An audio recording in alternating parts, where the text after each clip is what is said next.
Chapter 264 Tyrant. Chapter 264 Tyrant.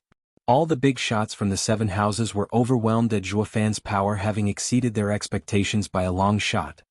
What was considered a freak body cultivator, harder than diamonds, had in a single step crossed over the profound heaven stage and went straight to using Radiant Stage's abilities, leaving these old fogies eating dust. Bluntly put, these seven houses' big shots were so daft that not even one had touched upon the Radiant Stage.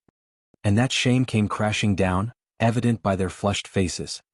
What is wrong with this generation? One freakier than the last.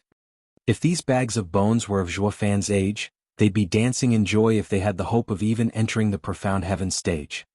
But now it only brings us tears. Out with the old and in with the new, they always say. But the new has kicked us to the curb with this display. Sigh.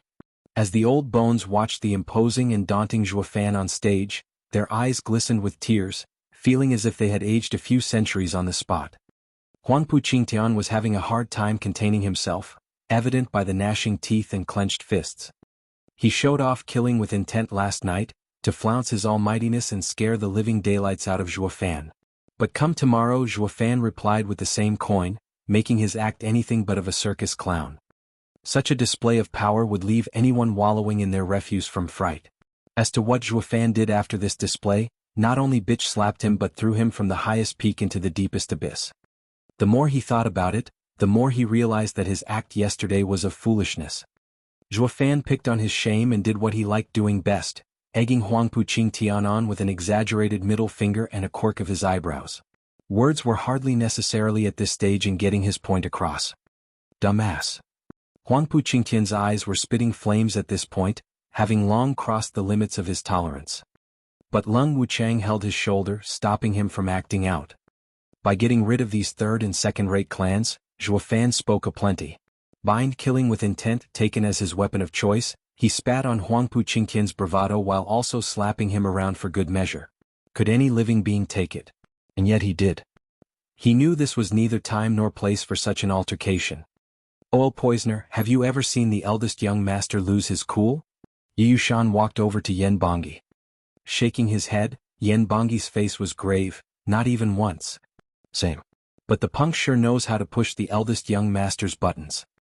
He chuckled for a second before sighing. By the looks of it, the final battle revolving around 6 dragons and 1 phoenix for so many centuries has now turned into heaven-shaking dragon lord versus soaring demonic dragon. All we can do is stay back and cheer like mere squires. We were so useless yesterday as well. Yen Bongi recalled how Zhuo Fan had popped up in his face and shuddered from how powerless he felt. He didn't want to admit it, not with how he scrunched his teeth. Since when their prestige as 6 dragons and 1 phoenix was seen with mockery. Yen Bagong, leader of Pil King Hall, glanced at the two with calm. "Don't sell yourself short. You are very much needed in the plan to get ourselves rid of that little monster." Shuddering, the two recovered their fighting spirit. "Yeah, we just need a good plan and together we will waste him for good." Yen Fu grinned with hatred. While the two were quiet, Yushan mocked him. "We? Aha, what can you possibly do? Since when are you on the same level as us?" Yen Bongi couldn't help but smile and Yen Bagong chuckled. Yen Fu was furious but there was nothing he could do. Ever since his master Yen Song suffered an untimely demise, he lost all support in Pil King Hall. His alchemy was very much well regarded still, but his poison arts paled to the likes of Yen Bongi, so he was kicked to the curb. It only worked to fuel his hatred for Zhuo Fan to new heights. He lost everything because of him. Back on the stage, all those greedy and power-hungry clans finally woke up from the allure of fame. They started drawing back further and further away. The referee landed on the corpse-filled stage and sighed at Zhuo Fan's insane power. In the millennium that passed, and in all the esoteric debates that were held, never had the preliminaries to the final battle yielded so many casualties. Although sad, he had no sympathy whatsoever. Their greed got them their deaths. They bet their lives for power and fame but lost in the end. They got their just desserts. In this qualification round for the final battle, Luo clan is victorious. The old guy shouted. They all heard it but they didn't applaud. Those that laid at Zhuo Fan's feet were their brothers, part of the same clans. Why would anyone congratulate their enemy for killing their men? Did that even make sense? The only thing they felt when looking at the slaughter was pain. Zhuo Fan had stepped on their kin to enter the final battle. Why the hell would they applaud? Their hearts were only capable of unbridled hatred now. Not that Zhuofan cared. Every general climbed to his rank by stepping over a mountain of corpses. He had no need for eulogies and acclamations, only to be feared and obeyed. Old Pang, make a list with all the dead people's clans. I will pay a visit to each and every one of them. Zhuofan pointed at the corpse-filled stage. Old Pang got to work immediately. The relatives watched disgruntled, and some even had the courage to voice their indignation. Zhuofan, we don't need your hypocrisy. Don't think that some poor apology will be enough to atone for this slaughter. This earned the nods of the crowd. Apology atone? Quirking an eyebrow, Zhuofan felt he had heard the biggest joke ever. Are you stupid or what? Since when did I start having regrets from killing?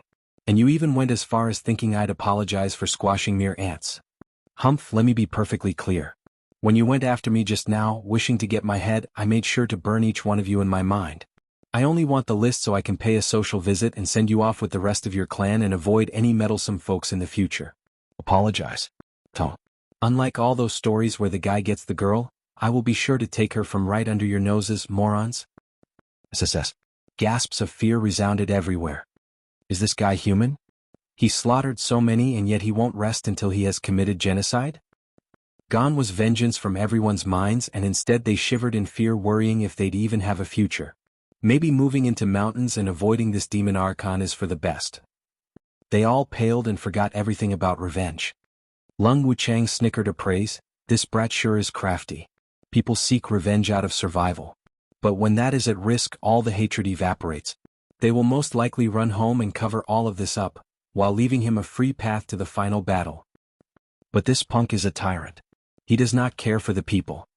Huangpu Tianyuan said. Lung Wuchang shook his head. A tyrant is called that only in the moment of his fall. That is when others gather their nerves to call him that. If he keeps on winning, he will always be a righteous lord. His actions will have no impact whatsoever as well. As you can see from his choice today, he instilled a powerful image on all present here that getting on Luo clan's bad sides or on the Seven Houses' bad side made no difference. They'll end up dead either way. So who then will go against the Luo clan besides us? Gasping, Huangpu Tianyuan nodded. He is both ambitious and a ruler material. We need to nip him in the bud. Huangpu Tianyuan stood up and left. Seeing Regent Estate following their estate lord, the other 6 houses glanced one more time at Zhuofan before leaving as well. Staying any longer wouldn't net them any new information anyway. They had been introduced already to Zhuofan's other grand ability. Zhuofan sighed watching them go and went to Xuaningxiang and Xietianyang. What a coincidence. You are also joining the esoteric debate?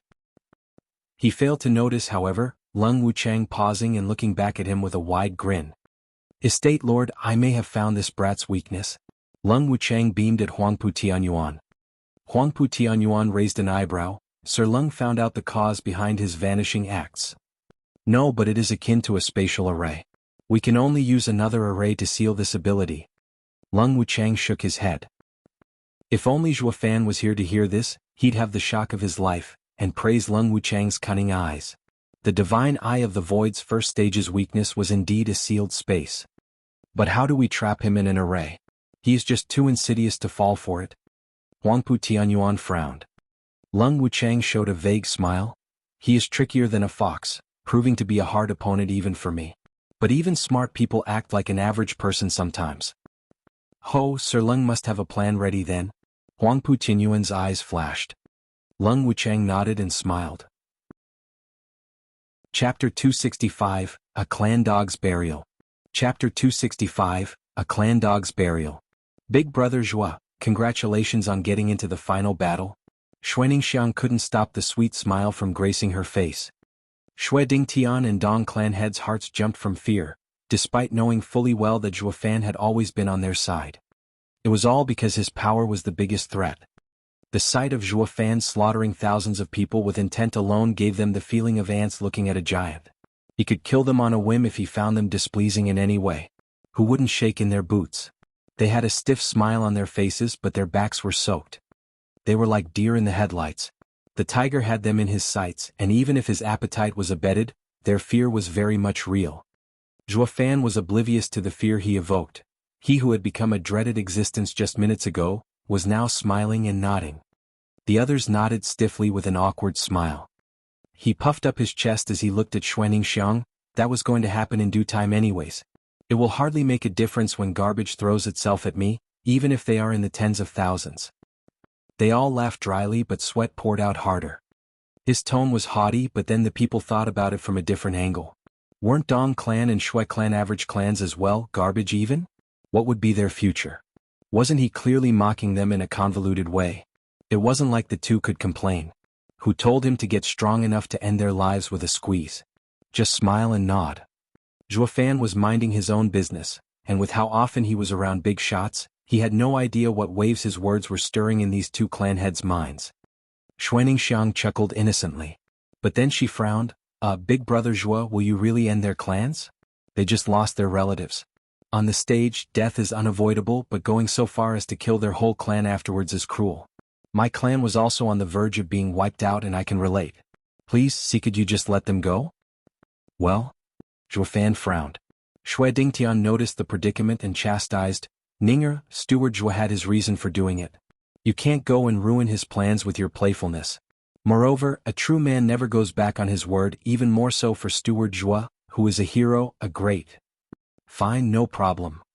Shui Dingtian didn't even get to teach his dear granddaughter about manners before Zhuofan just shrugged it off. I only meant to scare them anyway, to dispel any thoughts of going against me. Since I got what I wanted, there's no need to exterminate them. What do you take me for, a pitiless demon archon? Damn right. They all shook their heads but nodded in their minds. If you're no demon archon, what are the thousands of corpses doing on stage? Xuaningxiang was ecstatic. She felt for those pitiful clans deeply. Big brother Zhuo doesn't need to go through a pointless slaughter. Zhuofan smiled and ruffled her hair. His savage face showed a rare hint of being content. Shui Dingtian was dumbstruck. He was looking to justify Zhuofan's cruel way all this time and even reproached his granddaughter. And yet Zhuofan actually agreed with his granddaughter's pleading instead of giving credence to his reasoning. Where would his face go when speaking to his juniors now? But seeing that Zhuofan had eyes for Ninger alone, the old man sighed. My face is useless here. Better leave them alone, lest I become a third wheel. Hey, hands off. Don't you know mere acquaintances should never touch? Xia Tianyang burst into their corner of the world and flung Zhuofan's hand off Ninger's head. His jealousy was already burning strong, and seeing Zhuofan patting her was the last straw. Zhuofan saw right through him and sighed. Luo Yunchang took this moment to barge in as well. Yeah, how could any respectable woman be touched so casually? Then she said in apology, Ninger, please don't mind it. Steward Zhuo is a bore.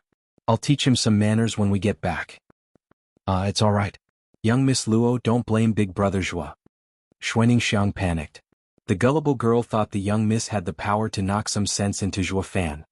Zhuofan frowned, feeling ticked off for some odd reason. Steward Zhuo, here's the list. Captain Pang came with a paper. Zhuofan scrunched it up and threw it. Never mind. Captain Pang was stumped. What's with Steward Zhuo? Why is he so angry? Zhuofan had no clue why, but felt something amiss when Xia Tianyang flung his hand off the girl's head. It only got worse when Luo Yunchang showed up and her words stung him. He was now sulking and had no one to vent on. Suddenly Zhuofan shouted, wait. They all looked around to see where Zhuofan was looking. The Sun Clan's four were tiptoeing away. They were depressed. They worked so hard on their cultivation the last 5 years too. They thought with their strength, it was enough to at least take Zhuofan to his grave together if not alone. But then they saw that monstrous Zhuofan turn into an abomination, killing with intent. The four of them had no chance whatsoever now. They would be finished in a blink. Oh, they still wanted revenge of course, but that didn't mean becoming cannon fodder was in their plan. Only an idiot would jump right in when there was no chance of victory. So they chose to hightail out of there. Once Zhuofan figured out who they were, he no longer cared about them. But now he needed a good punching bag to blow off some steam, and they became the perfect targets. Zhuofan hardly ever got angry, especially the kind of dubious and inexplicable type of anger he was feeling right now. But now that he ran into these guys, he felt like the luckiest man alive. Staggering, the old man in front stiffly looked back as he used the same hoarse voice. You need something? Are you serious? You're asking me? After you had the gall to shout that you'll kill me? Zhuofan smiled in anger, walking towards them while spouting, Kai Rong, Kai shouting, and the Sun Clan's father and daughter, drop the dumb act. The four shuddered as they turned. Yet they were too scared to even look him in the eye. Luo Yunchang's group jerked. They threw the 4 out of their clan, but who knew they'd end up looking like freaks of nature. Zhuofan cared not about their flimsy explanations and appeared right in front of the 4 as he taunted, "Come then. Weren't you gonna take revenge? I'll take you all on and even give you 2 free moves." Their faces sank, no longer arrogant as before but down in the dumps. What good will 2 moves do when you can kill us with intent alone? Don't feel like it? That only got Zhuofan's rage to tower higher and roared, "Since you have no guts, kneel. See how I put you in your place." Regardless of how unwilling they were, their knees buckled. To kneel or not to kneel? That was the question. Kneeling was shameful, but most likely a better outcome than ending up a smear on the ground at this savage's hands. Life is ever precious. Face matters not, especially with our creepy looks. One after the other, they bent their knees and fell on Zhuofan's feet. Luo Yunchang cried, "How did you all end up like this?" How else? The Hell Valley gave them some double-edged demonic method. A demonic emperor like Zhuofan saw through them in a flash as he cursed, "Just look at yourselves. You're neither human nor monster and yet you still want to live? Is this the awe-inspiring power you all sought? Especially you, instead of staying as an elder in the Luo clan you went ahead and threw your whole lot with the Sun clan. What a fool."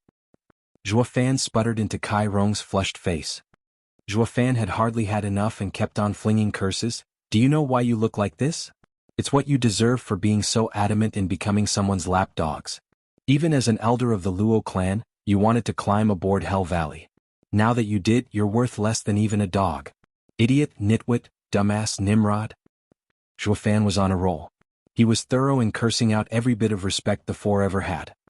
They couldn't even muster a retort. Luo Yunchang glanced at Zhuofan with complicated thoughts. "Zhuofan, kill us or torture us. But stop with the insults." Kai Rong had had enough, it seemed. Zhuofan squinted, "Kill you? Why would I ever do that?" The 4 were startled and echoed, "You won't kill us." "Of course not. I only care about 2 kinds of people. Friends to hang out with and enemies to kill." Grinning, Zhuofan added, "What do you suppose you are? Enemy?" Kai Rong tested. Shaking his head, Zhuofan snickered. "Friends, perhaps." Kai Rong's heart thumped with hope. Was Zhuofan absolving them? Was he going to help them? Zhuofan was cracking up and mocked them even harder. "Wrong, you are nothing to me. Just a bunch of clowns unworthy to kill and even less to call friends. Beat it. Live on like the dogs you are and have a taste of worldly pain as you reflect on your mistakes. I expect a good show on your part." With a grin, Zhuofan finally felt at peace, having cursed them and humiliated them so thoroughly. Chapter 266 Raged. Chapter 266 Rage. Shameless humiliation. The faces of the 4 were aflame, wishing they could go out fighting, and yet they kneeled there without a peep. Why were they here anyway? Did they come here only to get humiliated? Luo Yunchang sighed and glanced at Zhuofan. Zhuofan looked crazed in his enjoyment, shouting, "Why are you still here? Get lost already." Kai Rong's group shook their heads and left, but not before they heard Zhuofan sinking one last insult. "Do it like dogs. What are you standing around for when you're not even humans?" Shuddering, the 4 bit their lips fiercely. Zhuofan was towering over them with his mighty air and arrogance, yet all they could do was suffer. He was just that strong. Kai Rong wept as he crawled away with the other 3. Their image in the evening sun struck the picture of degradation, of stray dogs begging for mercy. Zhuofan barked on and on, trying to dispel that queer rage completely. People watched Zhuofan being thorough in humiliating these 4, leaving them without a shred of dignity. The more they saw, the greater their fear of Zhuofan became. They said a warrior could be killed but not shamed. And yet when these clan heads watched such naked display of abuse and mockery, they felt it was even worse than having their entire clan wiped out. Because visiting the underworld may be cruel and sad, but all clansmen would meet again in the afterlife. While the shamed would have to live on with this disgrace, in this nightmare built by harsh and cruel words, a fate worse than death. While Zhuofan was raining curses, his every word stung Shuer and Dong clan like daggers. Are we dogs or warriors? The Luo clan had Zhuofan as their pillar that even the 7 houses regarded with importance, and thus they could maintain their integrity. While to the average clan in this word, not being dogs would end up becoming their destruction. How could one have integrity when his entire existence was threatened? Oftentimes they never wished to rise above their station, simply to survive. That was why they had integrity on the surface, while acting like dogs through their actions. Just that these two clans were lucky enough to get a good master, Drifting Flowers Edifices and Sword Marquis Abode. Unlike how the cruel Hell Valley treated their vassals. So they may be dogs but could venture in calling themselves dogs with pedigree. Taking deep breaths, Shui clan head and Dong clan head glanced at each other then shook their heads. Zhuofan and Luo clan were worlds apart from them. Steward Zhuo, calm down. Why are you so angry? It's not worth stressing yourself over this. Captain Pang came to Zhuofan with a smile. Zhuofan shrugged, his face calm. I'm fine. I'm not one to get angry over the likes of them. They are not worth it. I only abused them since it worked to show off my pretentious style. Captain Pang reeled and laughed dryly. What a reason to curse someone. How freakish. Only Luo Yunchang bit her lip watching Zhuofan. Oh, sorry everyone, there are matters that I need to deal with. I shall take my leave. Zhuofan cupped his hands and left with Luo Yunchang and company. The others replied in kind. Only Dong Xiaowan watched him grumbling. He never even looked at me. Dong clan head patted her shoulder and shook his head.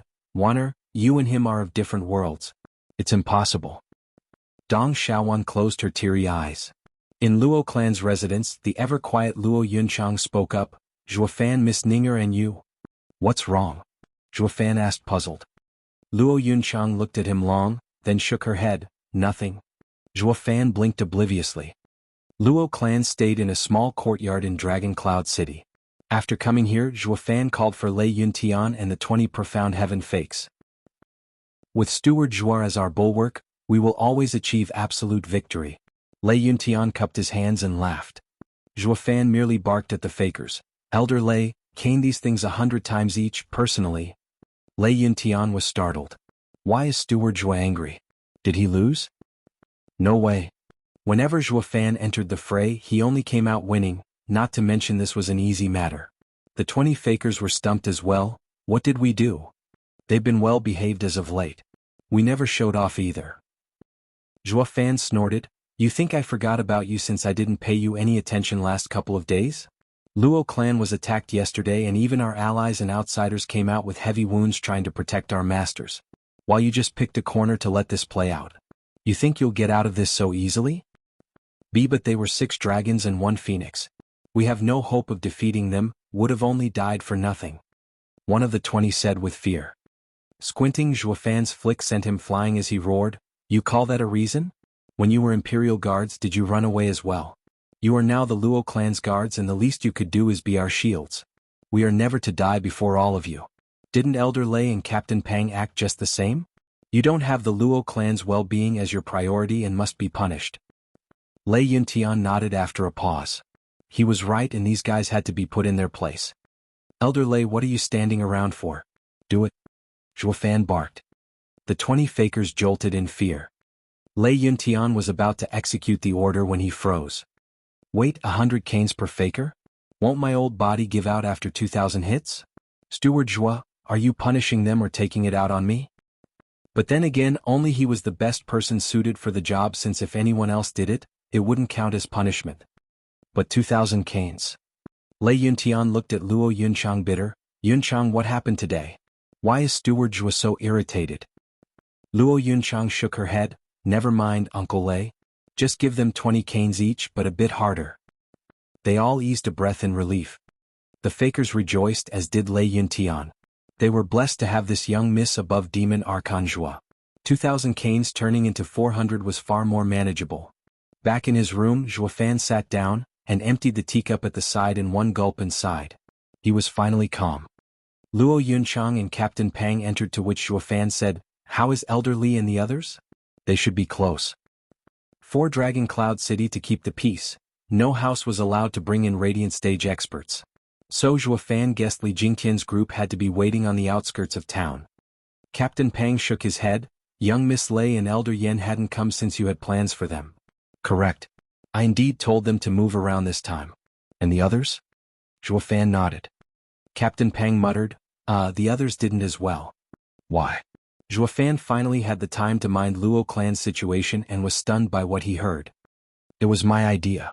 Luo Yunchang said, Dragon Cloud City doesn't allow Radiant Stage experts in and you said not to expose our cards too soon. So I... Fool?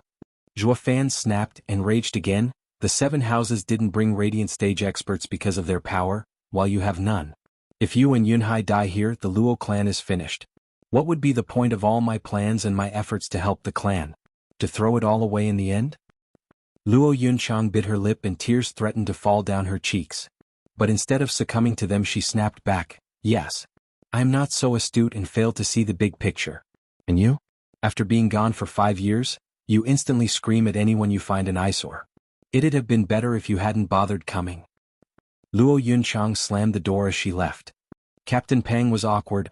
Steward Zhuo, please don't take it to heart. She didn't mean it. She missed you day and night." Fine, I know. This isn't the first time she has acted like this anyway." Zhuo Fan sighed and squinted. "Old Pang, send a messaging jade slip for elderly to provide us support.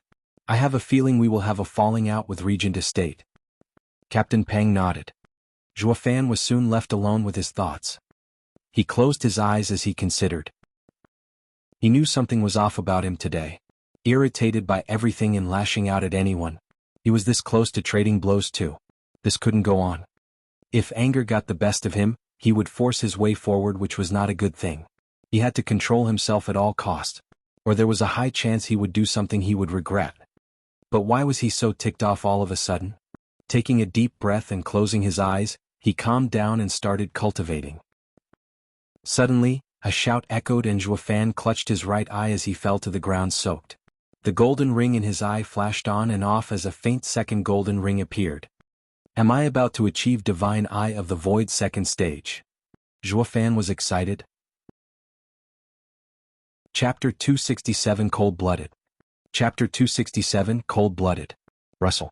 With a few flicks of his arms, Zhuo Fan set up a defensive array and sat cross-legged, calmed his mind and readied himself to advance. He felt his right eye burning red-hot as the golden ring flashed. Zhuo Fan took a deep breath and focused his entire soul power on his right eye. The Divine Eye of the Void had an intrinsic connection with one's soul. Each advancement would tax one's soul greatly. 3 days passed within a blink in this manner, with Zhuo Fan focused on his task and no one disturbing him either. However, the morning of the 4th day Zhuo Fan opened his eyes with a sigh. It still failed. Is it because my soul is weak or because of my restless state of mind? Squinting, Zhuo Fan began regretting. It was such a rare chance to get stronger and he had thoroughly wasted it. Recalling his impatience 4 days ago, Zhuo Fan shook his head. Why couldn't I be calm? I need to temper my heart and remove all distractions. Zhuo Fan took a deep breath and closed his eyes. The next time he opened them, they were crystal clear with no ripples across them. Zhuo Fan stood up, undid the array and walked out. He was met with Luo Yunchang and company. One look was enough to tell him something was up. What's wrong? Zhuo Fan eyed them. Luo Yunchang muttered, Pavilion Lord Long has sent word that they want to discuss the final battle among the 7 houses with you. But you were cultivating these past days and... Alright, I got it. Zhuo Fan interrupted her and walked away without even looking at them. Like a lone wolf. Luo Yunchang looked at his back for a long while and then said, Captain Pang, did you also notice that he has changed? Captain Pang swallowed. Steward Zhuo didn't change, he has only returned to how he was 8 years ago. He looks the same as back then in Misty Forest. Luo Yunchang watched the prideful figure with an aching heart. Is he leaving again? A demonic cultivator only ever cared about themselves. With Zhuo Fan having met so many people over the years, each encounter had a faint influence, each tainting his heart and ultimately rattling his usually peaceful state of mind. He was of the belief that this was the sole reason for his failure to advance Divine Eye of the Void to the second stage. After careful consideration, he had cast out every influence, along with the ever-growing emotions. The strong had no need for dead weights. Surveying the white clouds floating about the blue sky, Zhuo Fan's eyes were crystal clear. So much so that they looked dead. So much better. Sighing, Zhuo Fan walked with purpose to a courtyard 10 times larger than the Luo clans. This place had high-ranking people watching the gate. Brother, the killing with intent you used has opened my eyes. Long Jiu laughed. Zhuo Fan nodded unaffected. Long time no see, Brother Jiu. Long Jiu paused for a second. Why is brother so cold today? Darling, you were so cool. Xiao Dandan skipped over at some point with a rosy face. Peony Overseer held her face and sighed. Zhuo Fan glanced at her and said, Lass, Do that again and I'll make sure it will be your last. Reeling, Xiao Dandan watched him like he was some stranger. She had gotten used to Zhuo Fan talking like that, but this time she could see the bloodthirst glinting in his eyes. She was certain that if she opened her mouth at this instant, Zhuo Fan would rip it off. Peony Overseer saw her disciple being picked on and glared. But before she could spring in defense, Zhuo Fan's cold, emotionless eyes snapped at her. And you, deal with your disciple before she meets with misfortune. When that time comes, you'll only have yourself to blame for not educating her properly. Zhuo Fan then walked inside without sparing the women a look. Zhuo Fan had long lost his joking mood and was ready to follow up on his threats. What's wrong with this kid? He's like another person. While those familiar with Zhuo Fan were stifled, the rest were even more afraid of earning his ire. Zhuo Fan was surrounded by a constant air of savagery as if he was standing above all. No one dared to stand closer than 3 meters around this mighty lord. His faraway look and his power let them know that the best he ever felt was when he was alone. This Zhuo Fan left them all cold and shaken inside. Rumble. Zhuo Fan walked in through the heavy door, where the 3 clans sat around a round table. They all smiled at his coming, Chu Qingqing especially. He nodded and smiled in reply, but ignored Chu Qingqing as he took a chair. Steward Zhuo, the qualification round has concluded. Because of your involvement, a large number of clans were eliminated. This makes the final battle planned a month later be moved 2 days from now. Long Yifi explained. Zhuo Fan nodded, so the reason you wanted to see me is... Seeing how the Luo clan has never participated in the final battle of the 7 houses before, there are some things you have yet to learn. Long Yifi smiled. Actually, the final battle is held in a different area each time and rules change accordingly. What remains the same is how cruel and brutal it is. So it isn't held in Dragon Cloud City?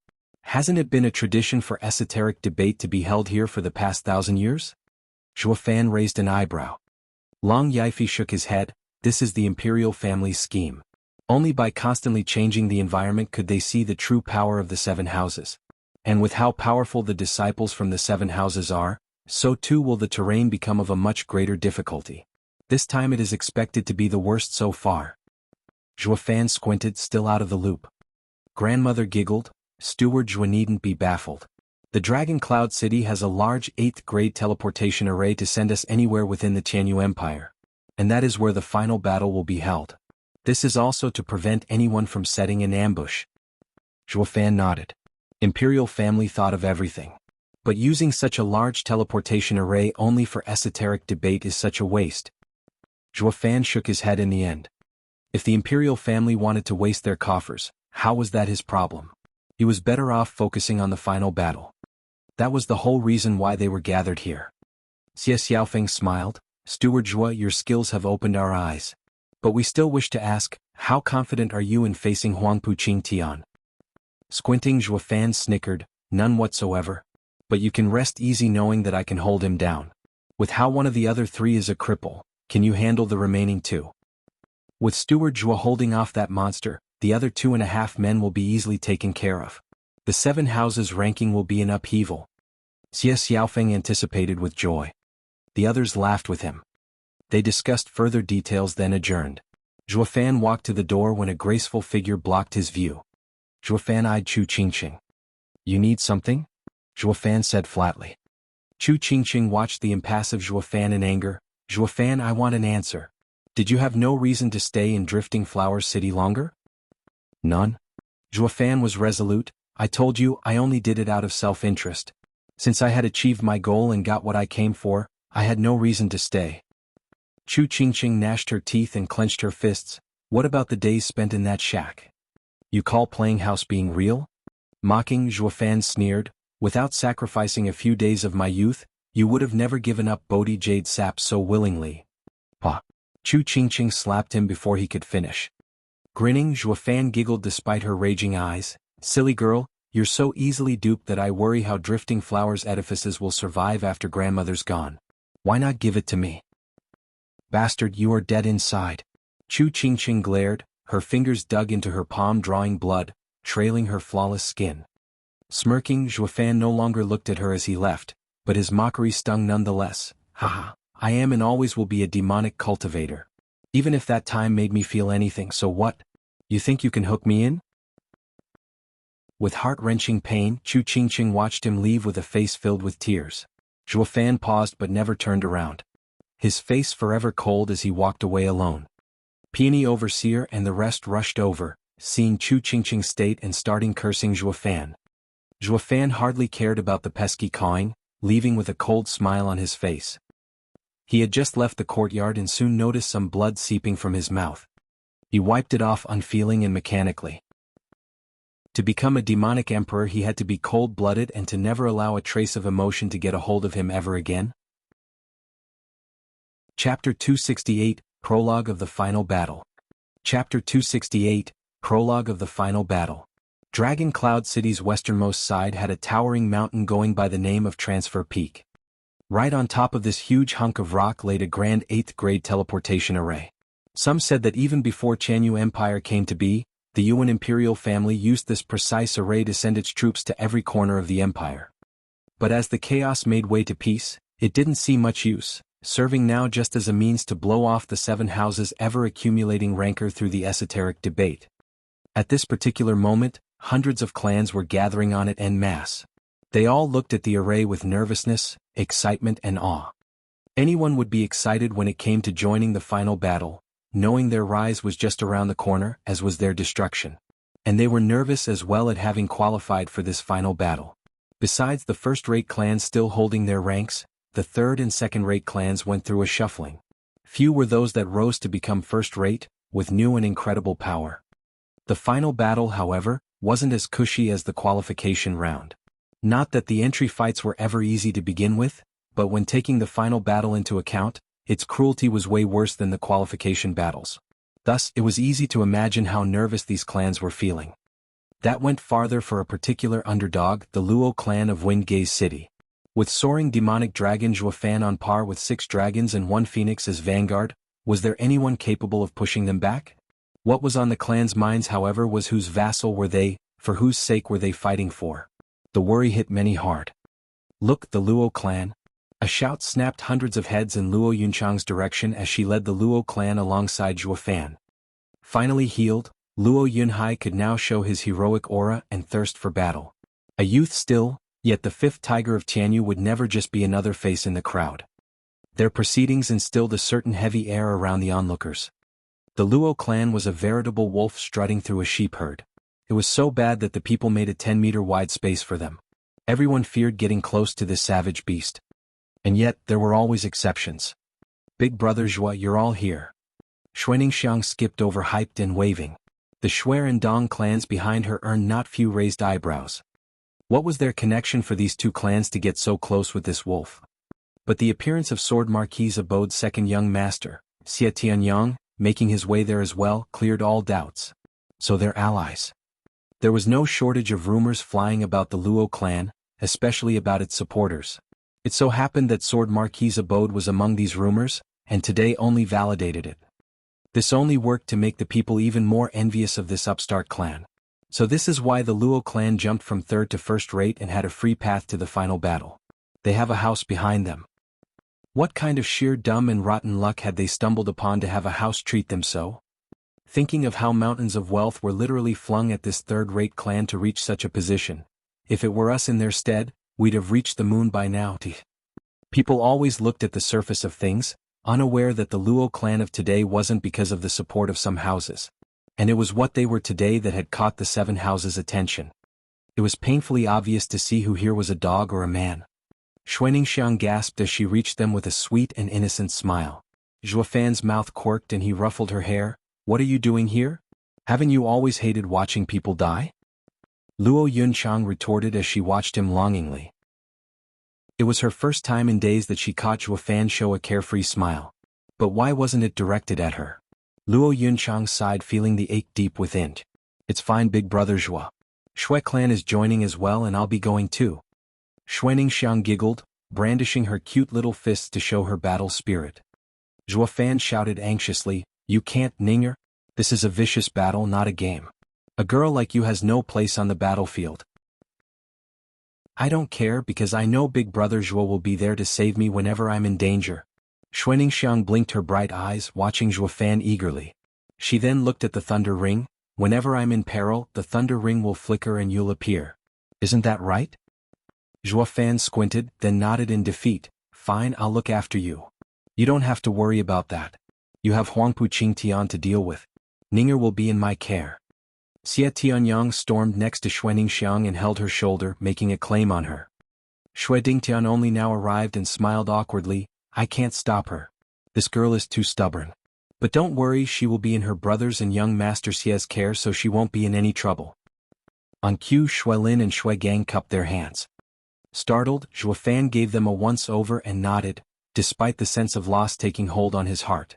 He felt that he and Ninger were only growing apart. With mountains rising between them, they could never return to the blissful times they shared in All Beast Mountain Range. This is for the best. He wanted to numb his heart, and severing those memories of their past encounters was for the best. With a deep breath, Zhuo Fan regained inner peace, like a stone-cold killer. He said to Xie Tianyang, take good care of her and make sure nothing happens. It goes without saying. Xie Tianyang nodded. Zhuo Fan, I'm coming as well. Luo Yunchang spoke up. Zhuo Fan raised an eyebrow. Why didn't I say I and Yunhai and 10 guards are enough? Why do you want to come all of a sudden? How? No reason, you'll protect me so it'll be fine. Luo Yunchang batted her eyes. Shaking his head, Zhuo Fan said, no, too dangerous. Are you worried about me? That's not it. Zhuo Fan scratched his nose. I'll be in danger if I have to constantly look after you. The others chuckled. Luo Yunchang glared as she kicked his shin. You make me a dead weight while you said you'd protect Ninger? What am I then? Zhuo Fan let her vent on his leg, stiffened for a second as his face went cold. Luo Yunchang kicked him once, but the second kick didn't come, for her heart grew forlorn the more she looked at Zhuo Fan. Zhuo Fan had closed off his heart under lock and key. He was like a prideful hero, wishing to bear everything alone. The 7 houses are here. The shout got everyone's attention. With Regent Estate in the lead, the 7 houses strutted forth. Chu Qingqing was there as well. She glanced at Zhuo Fan only to see his face ever cold and impassive, which made her clench her fists. Grandmother was right. He is dead inside, not worth any woman's attention. Scoffing, she ignored him and walked behind grandmother with a frosty gaze.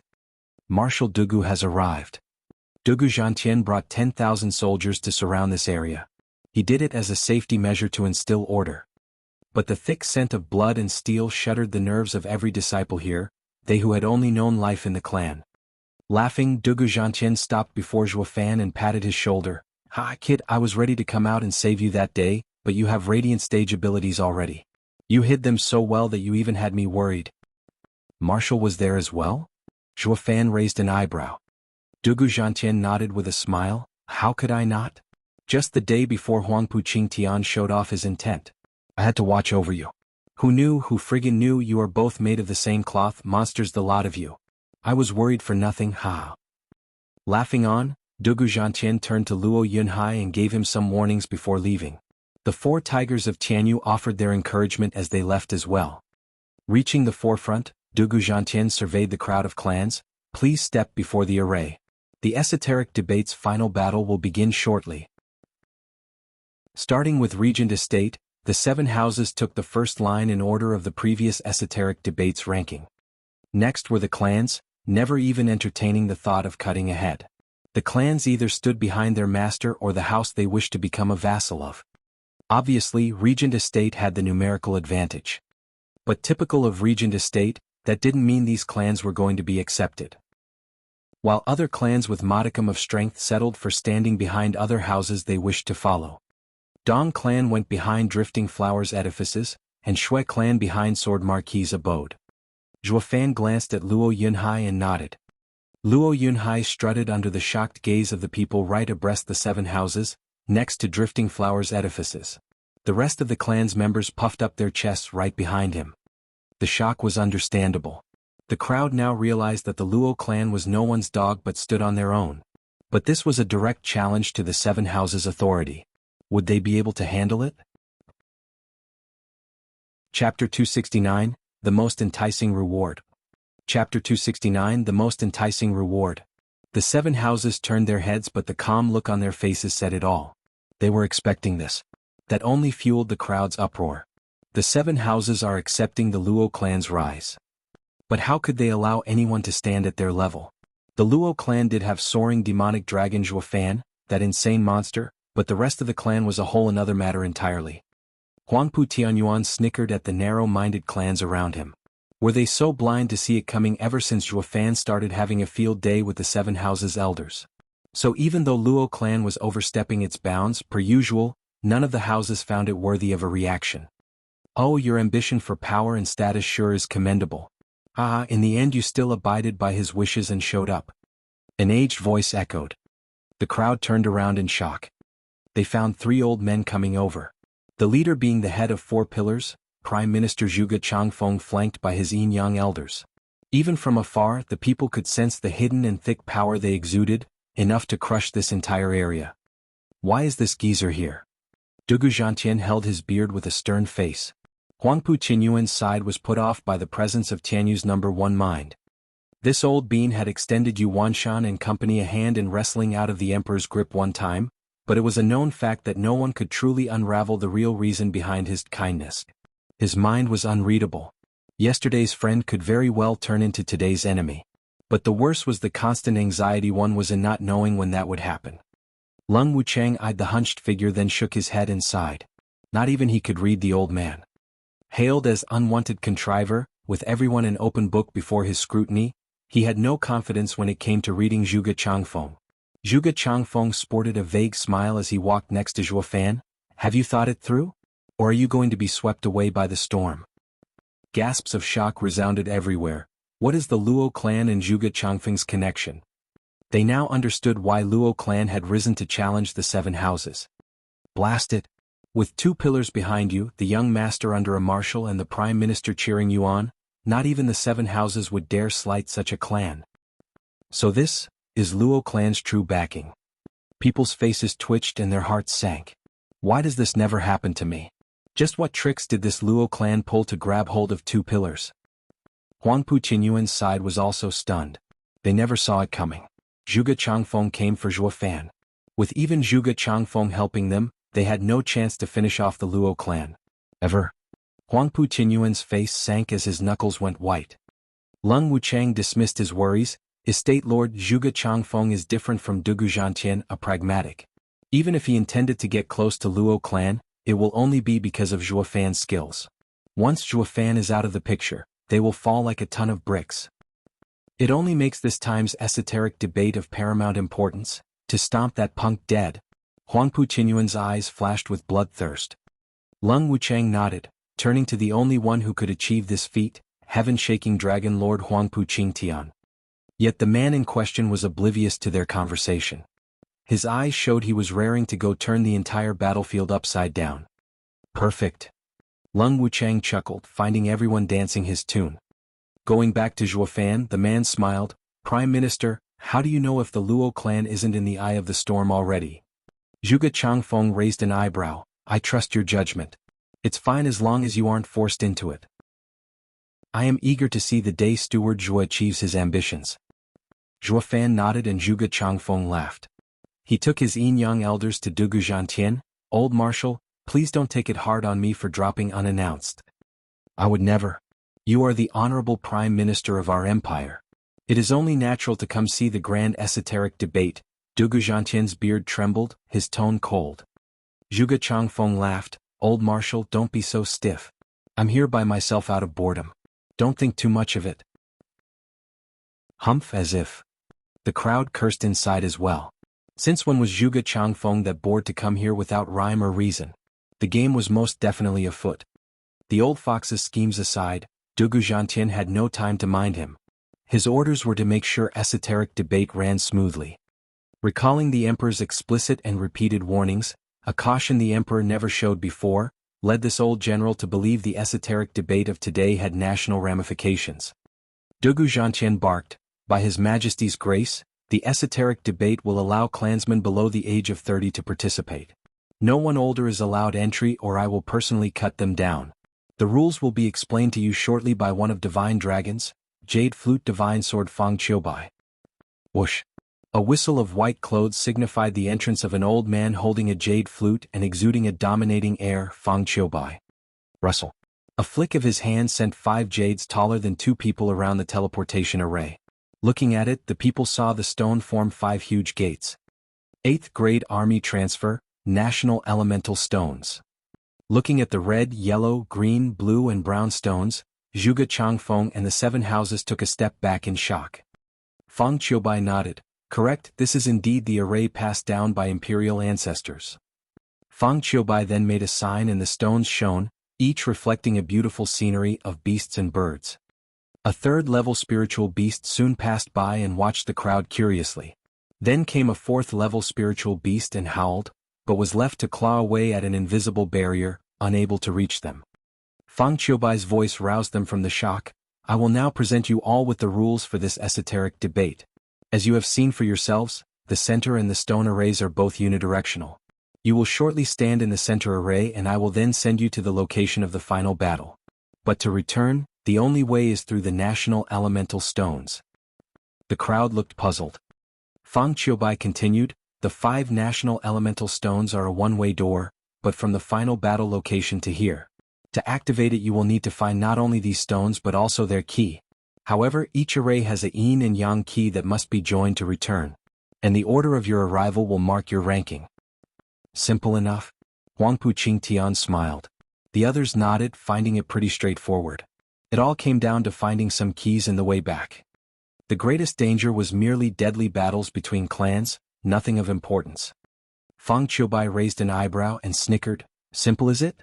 You won't be saying that after you find out the location. The clans stared at him distraught. Beast King Mountain. Fang Qiubai mocked. SSS. Gasps echoed around and some even felt their knees shaking. Beast King Mountain wasn't as deadly as all Beast Mountain range, but high-level spiritual beasts were nevertheless present. There were many 5th and 6th level spiritual beast kings roaming, hence the name Beast King Mountain. Even profound heaven and radiant stage experts would have a hard time scouring that place for anything, not to mention the plenty of bone-tempering cultivators among the clans. There was no need to even fight when the spiritual beasts would kill them off before they could even meet. The hearts of everyone sank in despair. Why was this time's battle so cruel and deadly? Only 6 dragons, 1 phoenix and Zhuofan were the picture of calmness. Glancing at these monsters left them stomping in indignation. Was this place chosen with these freaks in mind? If you take away the 8 monsters, you'd only have average people. This is ridiculous. Fang Qiubai grinned at their silent protest, but of course no danger comes unwarranted. It is slightly dangerous this time around but the reward is up to the risk. These are 5 8th grade pills, brimming sacred pill. It will be up to each one of you to earn it. Say what? Zhuofan and Huangpu Qingtian were both affected. The brimming sacred pill was of most value to a radiant stage expert or those on the brink. Across the whole of Tianyu this pill was the rarest of all. Not even the 7 houses had one. Huangpu Qingtian, Huangpu Tianyuan and other peak profound heaven experts needed just one little pill and they would jump right into being a radiant stage expert with no strings attached. While to a radiant stage expert, it would boost their soul many times over. Worth it. Huangpu Tianyuan was moved as he looked at his son. He had been stuck at peak profound heaven stage for decades. This chance was God-sent. And yet, Huangpu Qingtian's face left him cold. God damn it. If this brat gets it, he'll eat it on the spot. Zhuge Changfeng frowned as he twirled his mustache. The old man has come out swinging. He is eager to begin his plan. While the 2nd and 3rd-rate clans looked on in forlorn depression. This is clearly meant for those monsters.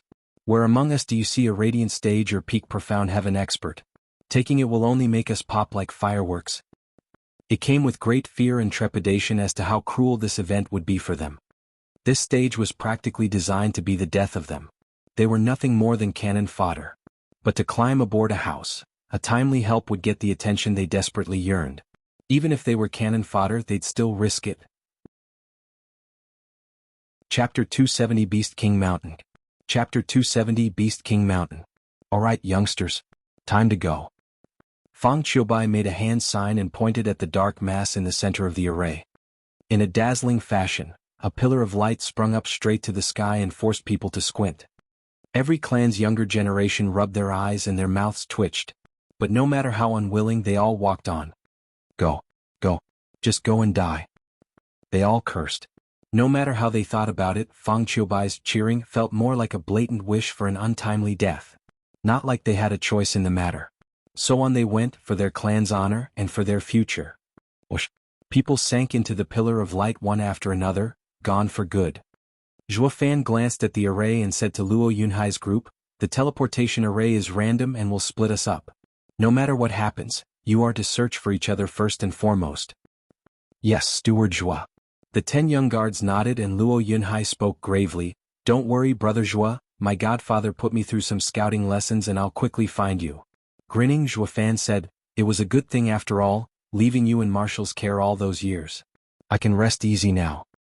Luo Yunhai's eyes shined with resolve. "Let's go." Zhuo Fan took his group through the light pillar. Luo Yunchang's side looked from afar and prayed for their safety. "Zhuo Fan, I will make you pay for killing my master." A sudden roar caught Zhuo Fan's attention. Yan Fu watched him filled with revenge and hatred, more obvious now that the white light separated them. Zhuo Fan was stunned. "Damn, forgot about that twerp. This guy is a coward anyway. He only waited for me to get in the array before barking. Ah, what a chicken." Zhuo Fan shook his head and sighed. He was gone. Yan Fu, however, was over the moon. He actually managed to provoke the monster. Yan Bongi walked over and mocked, "Spineless brat, try to refrain from being so despicable next time." The other houses also snickered. Waiting for your enemy to be unable to do anything to you, if that isn't cowardice, what is? You've gone long on the path of a gutless rat. As they looked at him in ridicule, the rest of the 7 houses entered the pillar of light as well. Yan Fu gnashed his teeth, his face flushed as he followed them. The bustling place from moments ago soon turned quiet. Fang Qiubai found all participants gone and closed the array with another hand sign. Yet beyond his perception, 2 shadowy figures slipped past just as he finished. Whoosh! The towering light pillar died and Zhuo Fan found himself in the heart of a forest.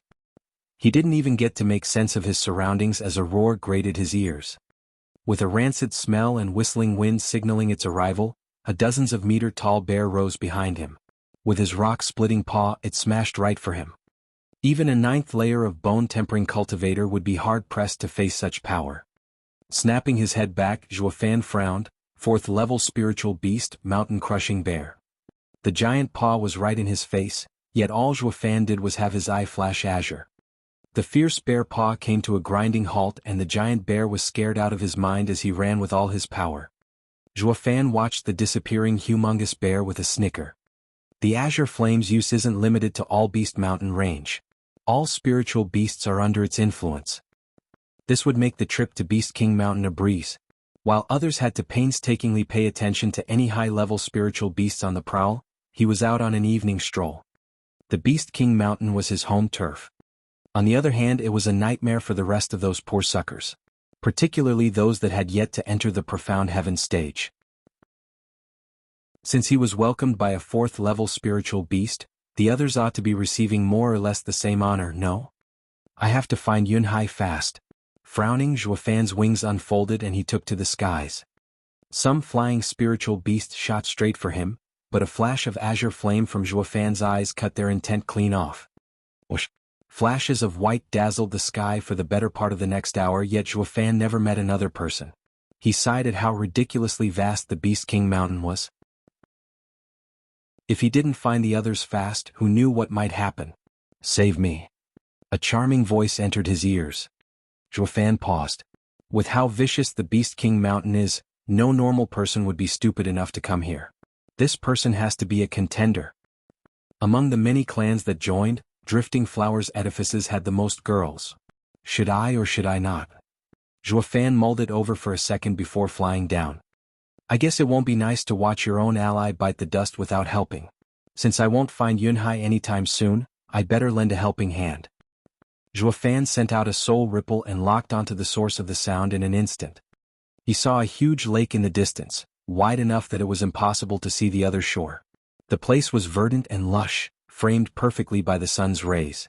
But the water of the lake started to roil and billow as huge waves rose all over the place. A charming girl slammed into the water in great distress. Across from her was a 1/4-mile-long scarlet venomous serpent. Its eerie pair of sharp eyes looked at the panicking girl with hunger. 6th level spiritual beast, overpowering flood dragon? Fan squinted in shock. That was no ordinary snake, but a water serpent descended from the mighty flood dragon. Such a spiritual beast was a natural king. It was a peak existence even among 6th-level spiritual beasts. Not even a common 7th-level spiritual beast could contend with it. Fan gasped in awe at the Beast King mountain hiding such a monster. Even more so to the bad luck this Missy had, in landing not just in its turf but its home waters. In fact, she popped right in its goddamned open maw. It couldn't get any worse than that. SSS. Flicking its red tongue, the serpent opened its maw ready to swallow the girl whole. The girl shuddered and curled up, giving up on herself. Fan's right eye flashed with a golden ring and he appeared next to her. With another flash they were gone. The savage serpent bit down but got nothing but fresh water. It looked around agape. Where'd she go? The more it looked around, the more shocked it became. Not for a second did the serpent believe that she was fast enough to escape its range. The only plausible answer was, an illusion? It lifted its huge tail, creating a 50-meter wide splash. It rubbed its head with the tip in bewilderment. How come? Am I growing senile and have started seeing things? In another area, the girl closed her eyes and shivered in Fan's embrace, waiting for the jaws of death to rob her life. She waited yet nothing came, not even pain. She only felt a bit chilly as the breeze traced her curves. The girl cracked her eyes open to see a broad chest and the blue sky. Fan was paying attention to where he flew with a cold stare. But when he felt her squirming, he said, "You're all right, ah." Fan's voice was stuck in his throat and his scalp went numb watching the nubile figure. The girl's naked. The girl looked at him and then at her silky smooth and uncovered skin before blushing and wailing, "Ah, you rogue. Don't look. Close your eyes. You're the damn rogue. What are you doing coming here without clothes? Since when is Drifting Flowers edifices so deviant?" "What Drifting Flowers edifices? I know no Drifting Flowers edifices. I thought I told you to shut your eyes. Don't you dare look." "Zip it. It's perfectly normal for a man to look, especially now. Go and wear something if you don't like it." "You." She glared at him and huffed. Her eyes sparkled, on the verge of tears, and her face was growing flushed by the second. Chapter 271 Beast Mistress. Chapter 271 Beast Mistress. Ding. In the thick forest, Fan was facing away from the bush behind him in silence and focus. He could even hear some clear ringing coming from that bush. Fan sighed. No good deed goes unpunished. He went and saved the damsel, only to find her naked. So they made a pit stop at a bush to dress up. But this chick was taking her sweet time doing it. Can't you just put on a coat or a robe and be done with it? Look at me. Rustle. The grass crunched behind him and Fan turned. He was in for the shock of his life. He hadn't gotten a good look at this damsel, with the rescuing and all, but now that he had, she was quite the looker. She had a cute button nose, more than generous curves, and big eyes to reflect complex emotions. Considering her clothes, it was a striking difference from the refined and graceful silken robes. They were made with ease of movements in mind. The constant ringing finally drew his attention to her bracelet having a bell attached, completing her wild look. She's a foreigner. Fan watched on speechless. Never had it crossed his mind that in a place filled with his clan's disciples, he would find a girl not native of Tianyu. Noticing the obvious look she was getting, the girl blushed. She was squirming with shyness, but still had the guts to give him a sharp glare. "What are you looking at? See how I'll poke your eyes out." "Tisich, not that there's anything to see. Why are you so feisty?" Fan jabbed. The girl blushed harder and felt disgruntled. She was a pure and single girl, and then she stumbled upon this stranger who had got more than an eyeful. How could she face the world now? She was mortified, wishing to bury her head in her chest. Go die. All this while Fan was walking away cursing, "God friggin' damn it. I saved the wrong damsel and wasted all this time too."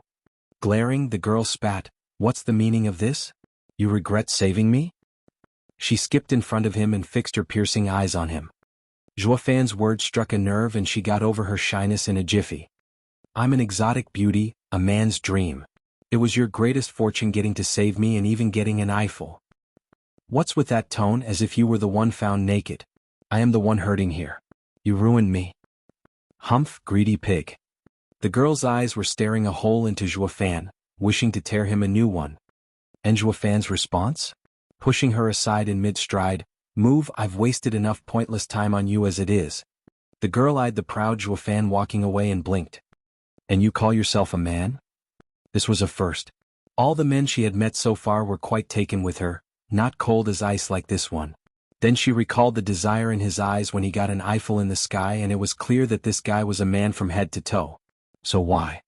Then it hit her.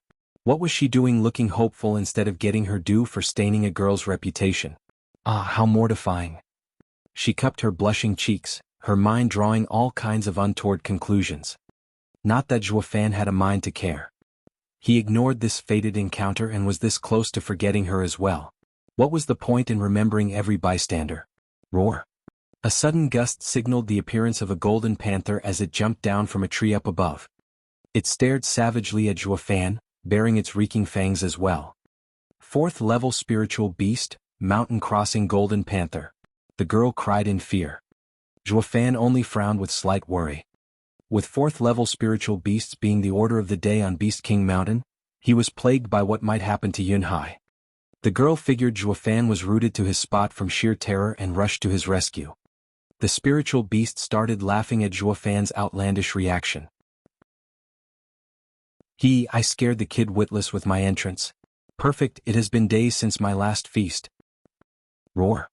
The kitty pounced, its maw ready to swallow Juefan whole. Juefan smiled as his eyes were about to flash the danger away, just as a graceful figure jumped in front and blocked the savage beast. Ding. The girl's bracelet rang melodiously as she faced that savage pair of eyes with her charm.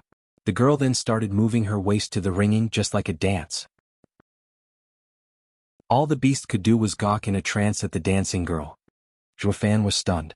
He never knew you could deal with spiritual beasts in such an outlandish way. Through dancing and soul power, one charmed their opponent. Humans were hardly affected, but spiritual beasts with their tiny minds gobbled it up on the spot. As the girl went along her dancing routine, the spiritual beast's head was lolling about and its eyes glazed. Then the girl clapped. The savage beast's head cocked and slumped. The fear and dizziness in its eyes made a stark contrast with the contentment on its face. Left gasping, the girl wiped her brow. Juefan smiled, haha, you're really something. This world sure is wide and there are many approaches to the same problem. Hey, don't just stand there and comment on my skill from your high horse. Snapping her glare on him, the girl said after a pause, looking at you, you're just a 9th layer bone tempering cultivator. No wonder this 4th level spiritual beast scared you silly. Right back at you. Who was it, I wonder, that had her bare ass saved from that lake? Juefan snickered. The girl now had his full attention. Blushing, the girl stuck out her head. How is that the same? That thing in the water was a 6th level spiritual beast. Wait, how are you able to fly as a bone tempering cultivator? How did you save me? I am in the 2nd layer of the profound heaven stage myself, but not even I could escape that monster. Finally getting her wits about her, she realized the sheer ridiculousness of it all. How was she spared from ending up a 6th level spiritual beast's lunch? Juefan wasn't about to blurt all his secrets to a total stranger and only showed off his lightning wings with a smile. These things are quite fast, enough to outrun a water serpent. The girl blinked for a second and nodded. I see, a 6th grade flying spiritual weapon. The sight of those lightning-streaked wings had the girl musing. Then she said in all seriousness, Oi, kid, since you saved me and I saved you, we're even. Juefan nodded. Though technically he could have easily dealt with the kitty. But, the girl flushed again for some odd reason and was plagued by indecision. Her voice grew fainter to such a degree, even Juefan would have had a hard time hearing if not for his cultivation. You still owe me for seeing me naked. Oh, that makes sense.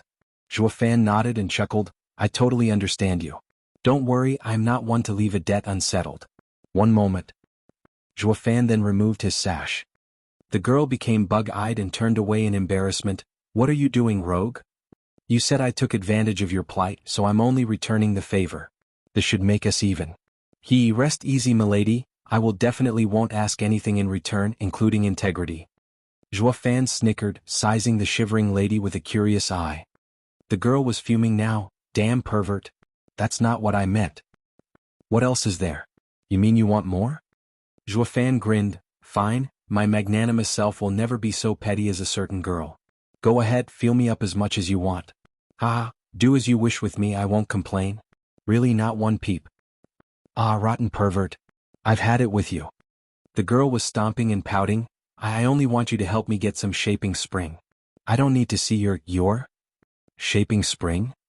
Zhuofan's playful mood was gone, replaced by dead seriousness. This matter is starting to become interesting. Chapter 272 Shaping Spring. Chapter 272 Shaping Spring. Shaping Spring was an underground river flowing for millions of years. Subjected to constant heat from the core, it was formed of Earth's essence and it was priceless. While Ice Heart Moon Soul of Shui Qingjin was a peak water treasure of Yin, the Shaping Spring was a yang water essence. Just like diamond sand, the Shaping Spring was among the best ingredients, if not the best itself. They said diamond sand was the blood of the earth, while Shaping Spring was Earth's blood's blood. Diamond sand was a hard ingredient and Shaping Spring a soft one. Diamond sand made strong spiritual weapons, while Shaping Spring allowed a spiritual weapon to go through endless changes. Water had no form, shape or size, and with just a drop of Shaping Spring placed in a spiritual weapon, it would turn into a sacred item, free to change its size at will. Big and unstoppable as a hammer of 1,000 pounds, or small and sublime like an invisible needle. There was one more incredible property the Shaping Spring had the others didn't know about. It matched with a body refining array. Zhuofan grinned as his mind drifted to the tall pillar in his thunder ring. It not once crossed his mind to take this direction, since he never could. But now he had a chance at getting the Shaping Spring, and with it, he could complete that art written in the 9 Serenities secret records. He may very well gain the same freakish power Gu Santong exhibited. Zhuofan was very excited to try. If he could get his hands on the same power that made Gu Santong invincible in Qianyu, then the father and son pair? But not even his imagination could fully grasp the extent of such power. The danger of achieving such a godly refinement was thousands of times greater than when he refined his body with diamond sand. Hesitation had him for a second, but he shook his head clear. There's no time to delay. That thought comes after I can get it. Then his trademark evil smile graced his face once again. Miss, what would you have me do?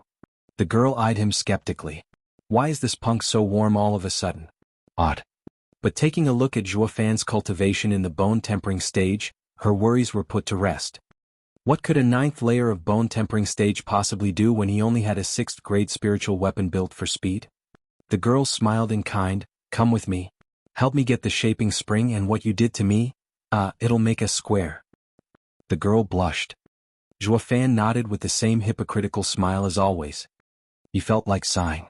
Oh, so many people judge me by my cultivation, only to be swallowed whole by me. This girlie is no different. He followed close behind her with a cold smile. For some very odd reason, she shivered from a creepy feeling striking her very core. Yet her response was to cock her head in bewilderment. Another lady got duped. The duo soon arrived at the edge of a lake. Zhuofan's eyes trembled. Isn't this the same lake I saved her from? The girl smiled. Hey, do you know why I was in danger last time? Do you even need to ask? Bathing in some else's home is the same as taking a leak in it. If I was that water serpent, I'd swallow you in one gulp too. Zhuofan said sagely. Blushing, she seethed. What, bathing? Who would do that in such a dangerous place? Where do you come up with all these dumb conclusions? What else is there? Weren't you going all natural when I got you out? Zhuofan scratched his nose. Yet for some reason, despite his unfazed face, his body was quite honest. 2 trails of blood flowed down his nose. Zhuofan was stunned. Why am I bleeding? The girl was flushed and smacked his head in resentfulness. Stop having errant thoughts or I what? Make me bathe naked for you to look? Zhuofan snorted. The girl was stomping in anger, red as a tomato. Why was she so unlucky to meet this creep? Then again, only by working together with this creep could she get the Shaping Spring, and she sighed. She reined in her indignation and turned grave. Do you see that cave across the lake? Zhuofan followed her fingers to see endless fog surrounding a mountain. There was also a faint image of a man-sized cave entrance at its foot, half of it submerged in water. Zhuofan nodded. What of it? That is the Serpent's Cave, the girl said. Zhuofan asked. How? That thing was 500 meters long. The cave is too small for her. Zhuofan's eyes jumped. The girl giggled and made good use of this rare chance to mock him. You're not as dumb as you look. Yes, that serpent is definitely eating the Shaping Spring. It allows it to change its size and enter that cave. What makes you so sure Shaping Spring is in there? Perhaps the venomous serpent ate it somewhere else, or maybe it's in the middle of eating. Zhuofan frowned. Whoosh! With a flash of light, a golden-tailed carp jumped in front of him, splashing his face with icy cold water. The girl giggled, reveling in his misery, content she finally managed to get some retribution. Zhuofan wiped his face, uncaring that she did it on purpose. I see. You have a first-level water-type pet you used to scout the poisonous serpent's cave while it was away. Clever boy. The girl winked and smiled. I've been staking out the strange 6th-level spiritual beast since I found it a month ago. Until 3 days ago, it only kept to the cave. So I used my first-level spiritual beast, Golden Fin Fish, to find that it really contained Shaping Spring. But that poisonous serpent was truly vicious, coming back just an hour later. So I waited the past 3 days for it to come out. But since it didn't, I had no choice but to go in and confront it. Seeing the girl's charming smile, like she had hit the jackpot, Zhuofan jabbed. So you got naked and tried working your wiles on it? Wait, that ain't right, you're different species. Even if you forced yourself on that hunk, it would only see you as lunch. What nonsense are you babbling? Who would ever seduce that beast? Blushing, the girl gnashed her teeth in anger. I only intended to use my beast-controlling art to tame it. There is nothing obscene about it. Beast taming? What does that have to do with you running around in all your glory? Zhuofan raised an eyebrow. The girl's glare sharpened a notch. Oi, could you stop with the vulgarities? My clan's beast-controlling art pays special attention to being one with nature. The more in tune one is, the stronger the art. Since I can only tame a 4th-level spiritual beast at most, I had to give my body and soul in joining with nature this time around. But I failed anyway because its soul is stronger than average and almost lost my life at its jaws of death. Zhuofan nodded. The venomous serpent was related to the flood dragon. Dragon blood flowed through its veins. How could it be just a mere 6th-level spiritual beast? The girl was in over her head trying to charm the beastie with her skill. Oi, brat, weren't you quick at flying? Draw the venomous serpent out and let me fetch the Shaping Spring. Do that and I will cross out the crass attitude and disrespect you showed me. The girl showed a bewitching smile and batted her big puppy eyes. That might have worked on your average hormone-riddled male to fire him up in braving any dangers. But Zhuofan, however, was a stone-cold killer. My thoughts exactly. Zhuofan showed his trademark evil smirk. The girl's eyes shined with glee, but Zhuofan could easily see a spark of contempt hidden there. One that said, all men are the same. Humph, ignorant bint, now that I know where Shaping Spring is, you've outlived your usefulness. Snickering to himself, Zhuofan flew to the cave. The girl stared at him all the way with an increasingly wider smile. She could practically hold the Shaping Spring in her arms. Yet something nagged her in the corner of her mind. Isn't this perhaps a little too easy? Is this man that much of a fool, so easily taken in by some eye-batting and exploited to his literal death? Chapter 273 Great Hall. Chapter 273 Great Hall. Bang. Zhuofan pummeled the entrance wall. The gonging sound was eerily similar to someone knocking on a metal door. The girl looked on dazed from a very safe distance. This punk has nerves of steel, I'll give him that. Or is he plain indifferent to the 6th-level spiritual beast just waiting for him inside? Speaking of his insensitivity, was he that easily taken in by my charm? The girl looked at him closer. Something isn't right here. Splash. Then, the sound of water was heard and a meter-long water serpent swam out of the cave. It shook as its body expanded. It was back to its 500 meters long size in a blink, which created a huge splash as he hissed at the two humans. The stench licked his cheek and Zhuofan clutched his nose as he sized the snake. This guy ate Shaping Spring all right. The girl was waving her hand down yonder in panic. Not out of worry for Zhuofan, of course, but his death would mean her venture would abruptly end with a big fat 0 haul. Why is this brat just standing there? Is he scared shitless? God damn it, why did I fail when I'm so close? The girl gnashed her teeth in annoyance. The venomous serpent thought the same, laughing out loud and looking with contempt. This brat must be so naive to knock at my home. Now that he has basked in my royal glory, he's scared witless. Haha, it's only natural.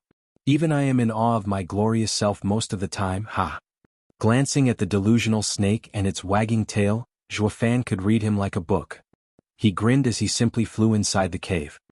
Guard this place and don't come in without my say, Fan belittled this useless thing and just waltzed in. The venomous serpent was out of it from shock. What did he just say? To watch the door? The serpent was enraged. No one ever ignored it, least of all claim its cave like he owned the place. Oi, punk, do you have any idea whose home this is? Do you have a death wish? This. The venomous serpent got closer to Fan and hissed in his face.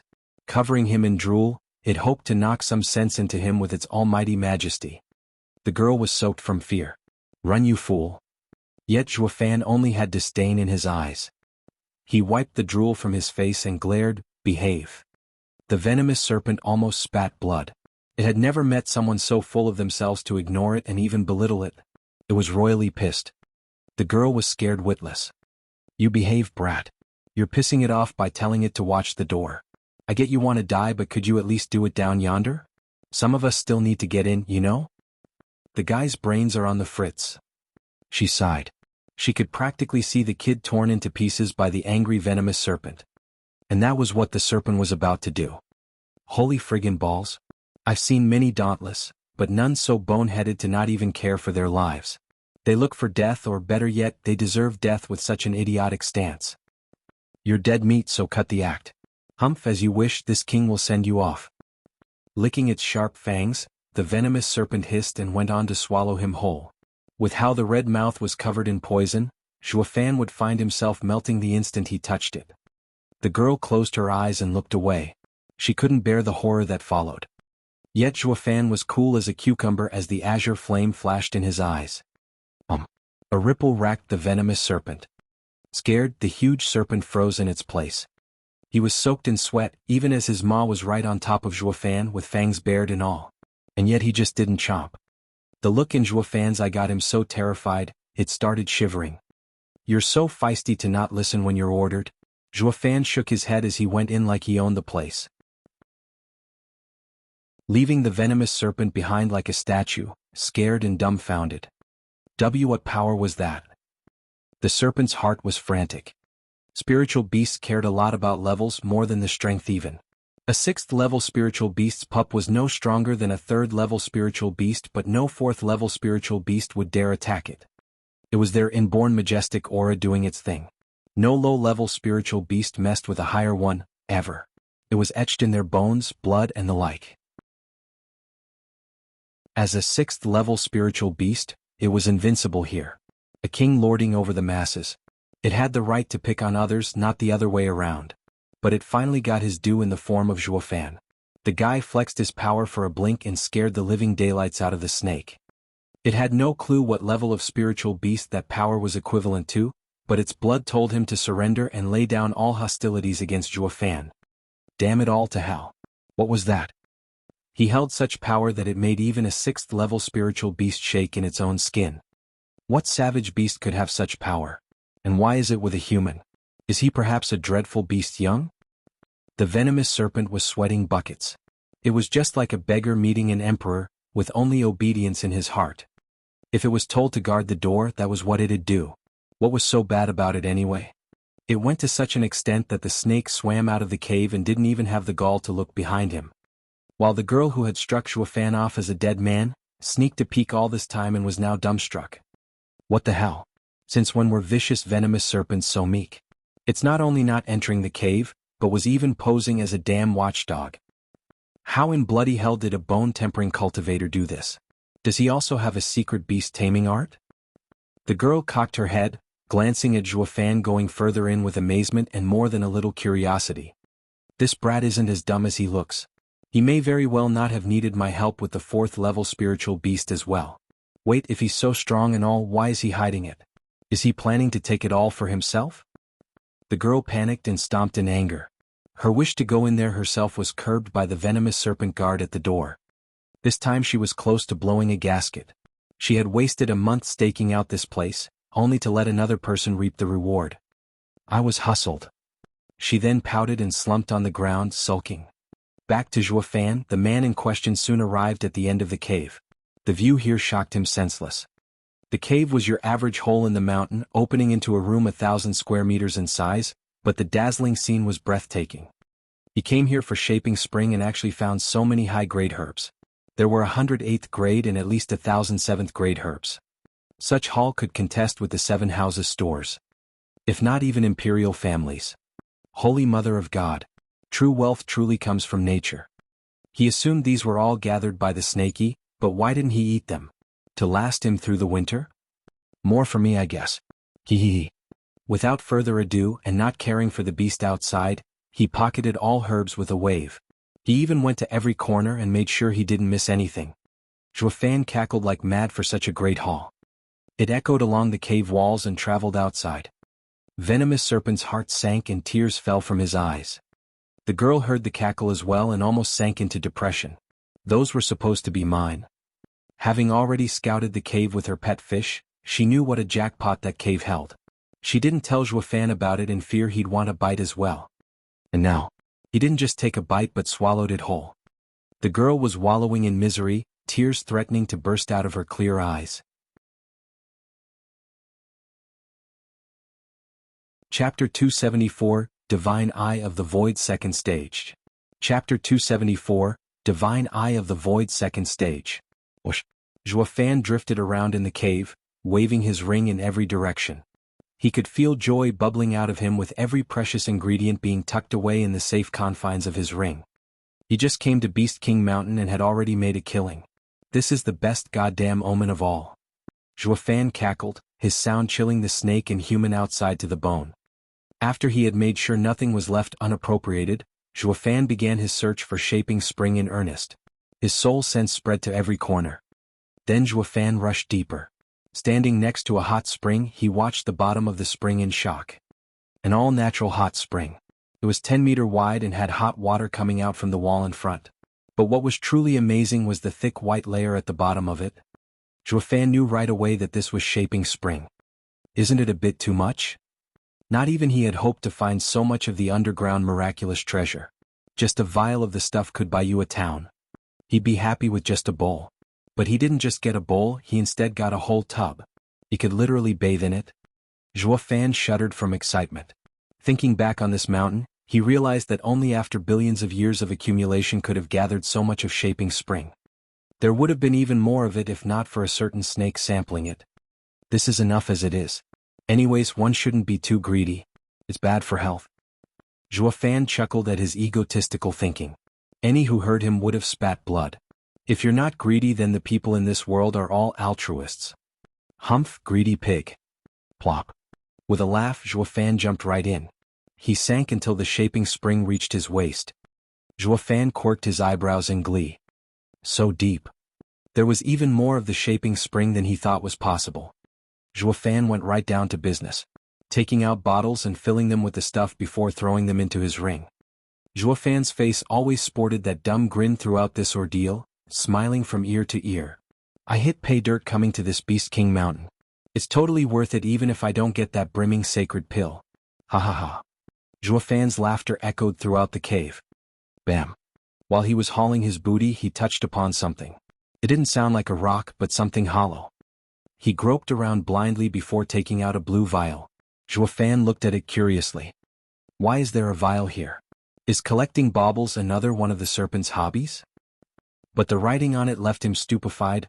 My luck can't be that good, right? Did I actually stumble upon a brimming sacred pill? Yes sir, the vial had those exact words on it. The cap even had a seal on it to not leak its fragrance and attract spiritual beasts. Zhuofan started flipping it. Fang Qiubai threw 5 such pills into Beast King Mountain at the start. This one must have flown through an underground river and chanced upon this place, with the snake totally oblivious of it. Zhuofan sighed. I'm so lucky even I'm scared. The odds of finding a brimming sacred pill among Shaping Spring was a true close to zero chance. But was he one to waste such an opportunity? Hell no. He threw it in his ring and resumed hauling his loot. It took him half a day of grueling work to capture it all, down to the last drop. The venomous serpent outside was swimming around, peeved. Just what are you doing in my home? Couldn't you at least leave some for me? Wah. Uncaring and unfeeling for the heartbroken snake outside, Zhuofan had no idea about the meaning of restraint.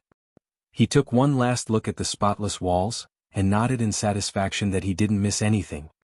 Woe was the poor snake. It was now a millionaire turned pauper, wrung dry by Zhuofan. If it had only seen this spotless place, it'd be crying his lungs out. Not that the greedy Zhuofan ever cared, mind you. Zhuofan now took his time to inspect the brimming sacred pill. He uncapped it and swallowed it. With enemies coming out at every turn in the esoteric debate, he was hard-pressed to find such leisure again, giving him enough time to refine the pill. It'd be best to stay in here, under the snake's watch, and grow stronger. Boom. An explosion of soul power happened the instant he swallowed it. As if a sea was unleashed in his head, his mind threatened to burst.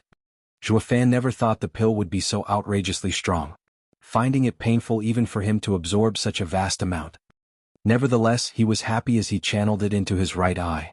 With his soul at the radiant stage, increasing it a few more times would hardly help him in this battle. His focus was on reaching the divine eye of the void second stage with the help of the brimming sacred pill. The first stage had incredible power and made him practically invincible, but the second stage was even more so, as it covered his deadly weakness. His victory in this final battle solely rested on it. Zhuofan's right eye burned hot as the golden ring in it flickered. Slowly, a second golden halo came into existence beyond the first. Even if blood spilled from his eye, even if the pain was excruciating, he braced for it and remained staunch. If he hadn't missed his chance in Dragon Cloud City, it wouldn't have been such an ordeal. But now, forced by circumstances, he chose to power his way through, multiplying his agony instead. He couldn't even spare the attention to care though.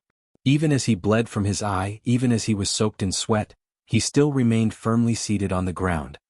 Over the next couple of days, Zhuofan was in constant frown and veins bulged on his forehead. He was still suffering through the pain and felt the breaking point drawing ever nearer. He reached his limit on the afternoon of the third day. He was teetering on the edge just as the second halo formed in his right eye. An invisible wave shot to the skies the next moment. A simple glare actually made a small hole straight through the whole 500-meter-tall mountain above him like it was nothing. The bright sky, the warm sunlight, passed through it and shined upon the gleeful Zhuofan. He was spent and weary but thrilled. Divine Eye of the Void second stage, void annihilation. The power to break through any space. Even trapped in an array or space, he'd now have no problem blowing his way out, all thanks to a little help from something called Divine Eye of the Void second stage. Haha, awesome. I am truly invincible now. Zhuofan cackled, but fell the instant he tried getting up. He guessed that he would have to wait as tending to his soul came first. A great deal of his soul power was used on breaking through, and it was now time to use the rest to cultivate. So he sat cross-legged again. The next day, his soul spread around and found everything to be far clearer. He realized the range had increased to 2 miles and flew out of the cave. He had struck the motherlode coming to Beast King Mountain. Whoosh! Shooting out of the cave with a thunderclap, he ignored the snake and took to the skies. With his nemesis finally out, the venomous serpent shrank his size and entered the cave. The empty and spotless place left him wailing in rage. The hoard he grew throughout his life was gone just like that. Even Shaping Spring was picked clean. He licked the hot spring and found not a drop remaining. The snake wailed, "He is worse than a bandit." But then he noticed the bright sky above and almost fainted from anger. Blast it all to hell. Have you no restraint? You already cleaned me out and now you go as far as punching holes in my home? What did I ever do to you? Wah? Chapter 275 Ruler of the World. Chapter 275 Ruler of the World. Whoosh! Thunder cracked across the bright sky, announcing Zhuofan's lightning-fast flight, his face pleased as punch. What was that saying? One good deed deserves another. Yeah, that's the one. I saved that annoying lass, and nature replied in kind from her bountiful bosom.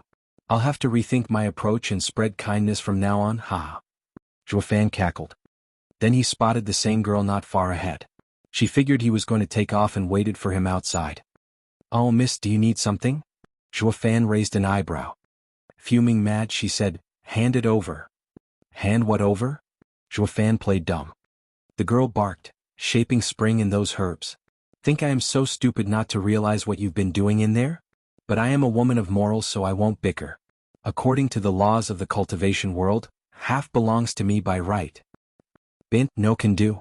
Zhuofan shook his head. You said giving you half is fair, but why would I ever do that?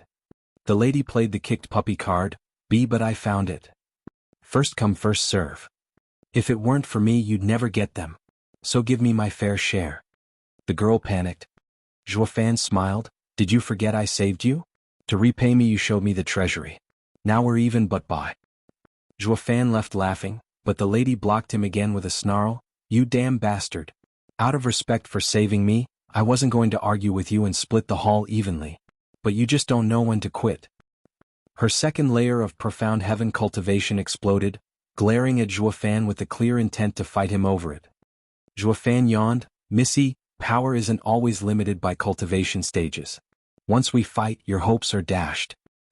Humph, damn egomaniac, enough bluffing. You may have subdued the 6th level spiritual beast, but I'm no spiritual beast. I also know taming arts and they only work on spiritual beasts. Stop trying to scare me, it ain't going to work. She then punched straight for Zhuofan's face. The fierce power of the fist came barreling down towards him, backed by her second layer of profound heaven cultivation. It had no effect on Zhuofan, however, still calm and uncaring as he vanished. The girl was left speechless. The next second she found her wrist yanked behind her back.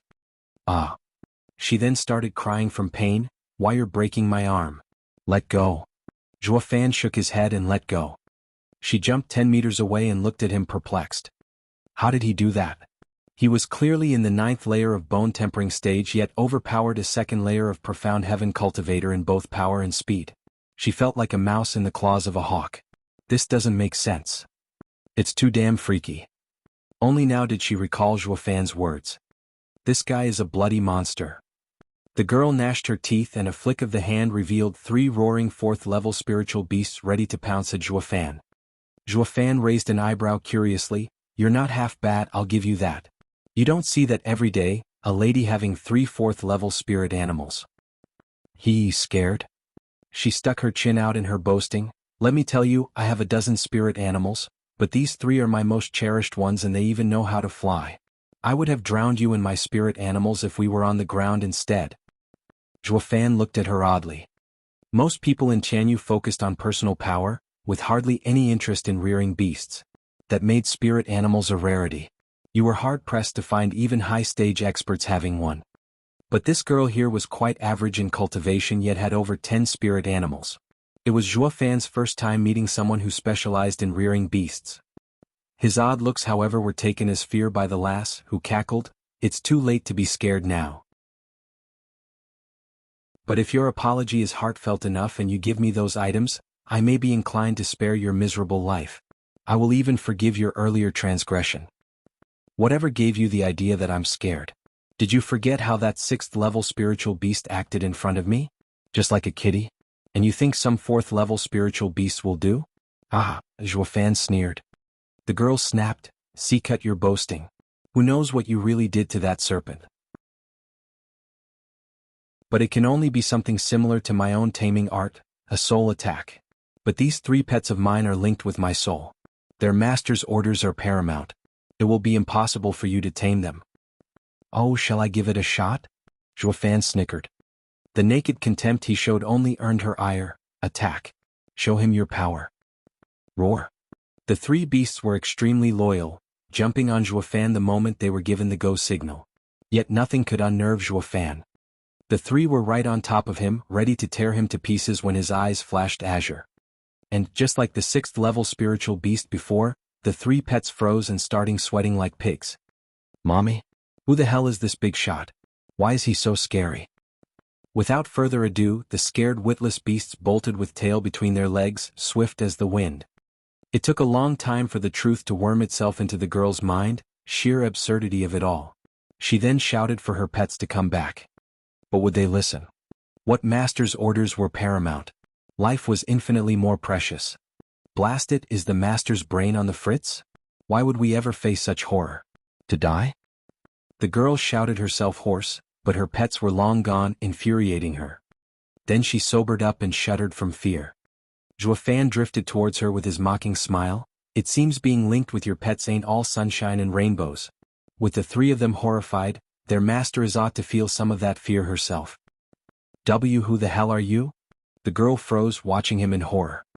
Now she knew why the 6th level spiritual beast held this man in such fear, and her pets were no different. Because this man didn't use something as trifling as his soul to subdue them, but instilled a sense of utter dread in their very being, that even robbed them of the thought of fighting back. But how? Why would vicious beasts show such fear towards one simple man? Such a ludicrous story was never heard anywhere in the world. But this guy did it with ease. Just who is he? Zhuofan smiled and answered her doubts. I will one day rule this world. With a laugh and flap of his wings, he was gone. He left the girl shivering and staring dumbly in shock. This mystery man had tangled with her so many times and left her with a bone-deep impression. Those final words were etched in her mind. She would scoff if it was anyone else saying them, but for some reason hearing them from Zhuofan made her believe he could do it. How could Tianyu have such a dreadful man? The girl was filled with trepidation. Whoosh! 2 black-robed men flashed in front of her. Lianer, is something wrong? One asked, while the other followed with, Young miss, are you all right? She only looked at them with fear in her eyes. Brother, Tianyu isn't something we can just attack. It's best that we fall back. Then her vision blurred and she fell unconscious. The 2 held her in worry, calling out to her. What did she mean?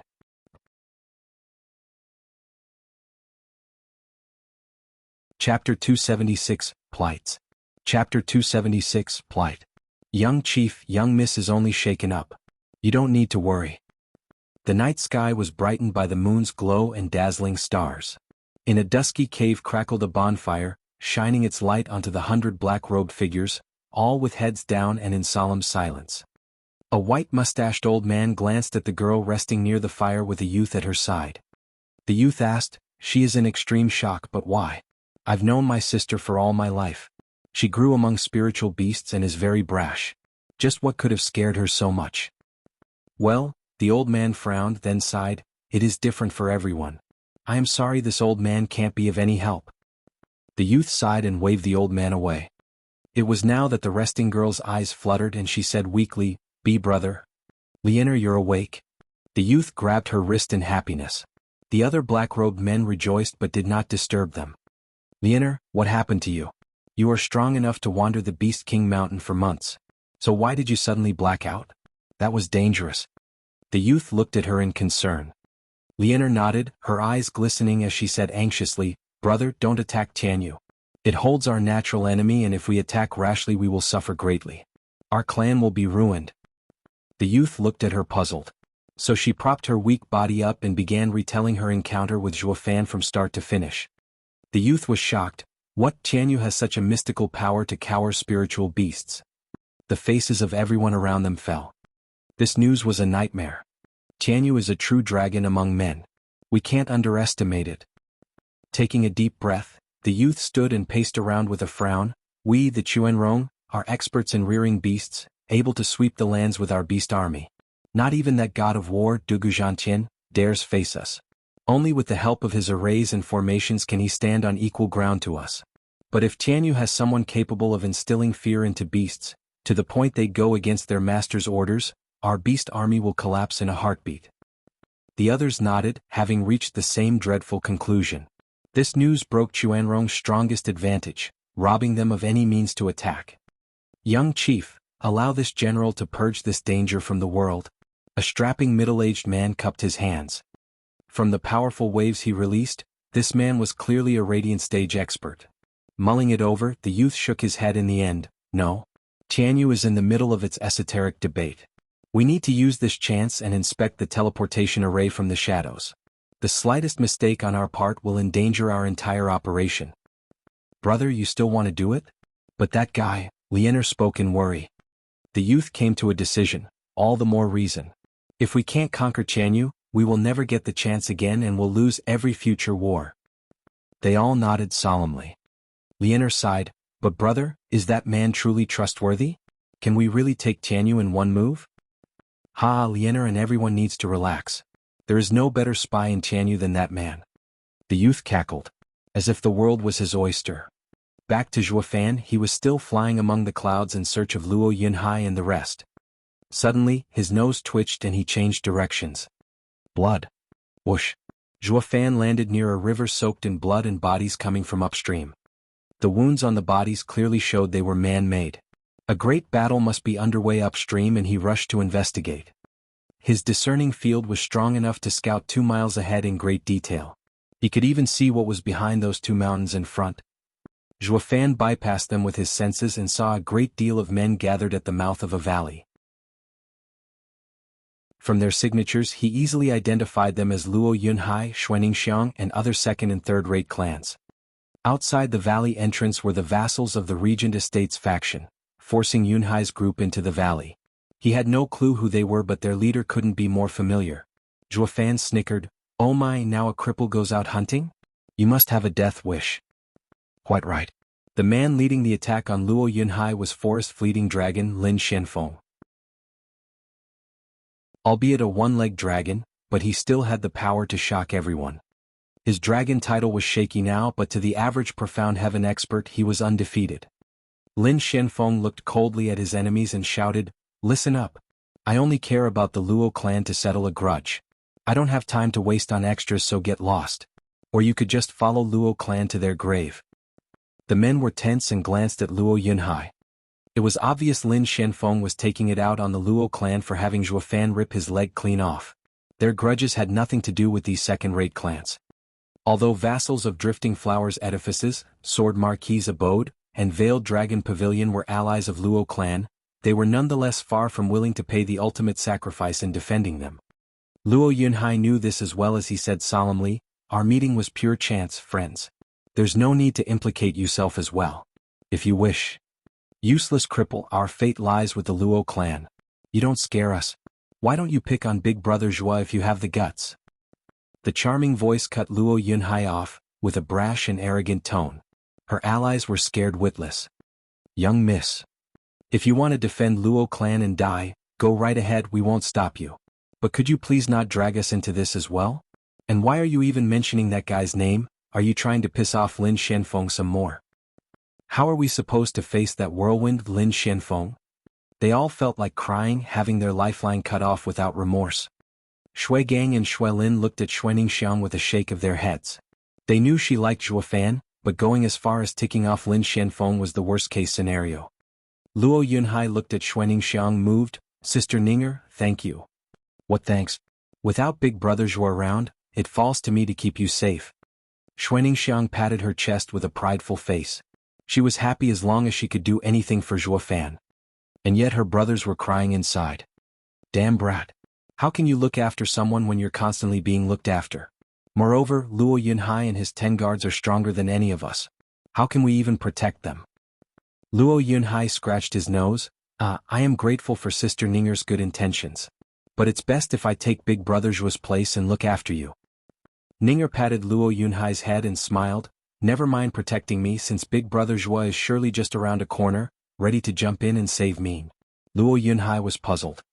Ninger showed her thunder ring with a smile. "Each time I'm in danger, the thunder ring flashes, and that means Big Brother Zhua is here." Luo Yunhai sighed at how innocent and naive she was, even delusional some might say. It would be best if Big Brother Zhua comes in the nick of time.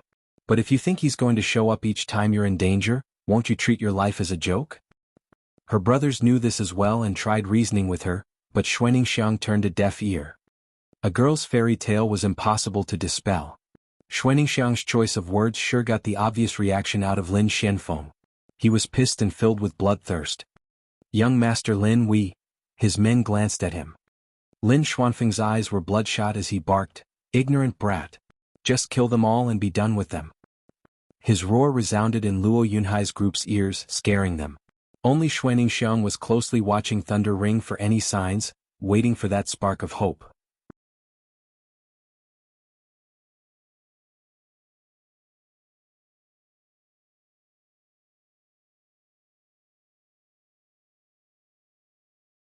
"Listen to your brother and stay in the middle.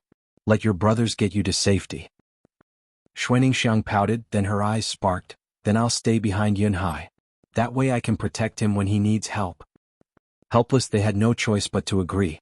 Behind Luo Yunhai could also be said to belong to the center of the group, somewhat. But Shui Gang and Shui Lin were not leaving her sides.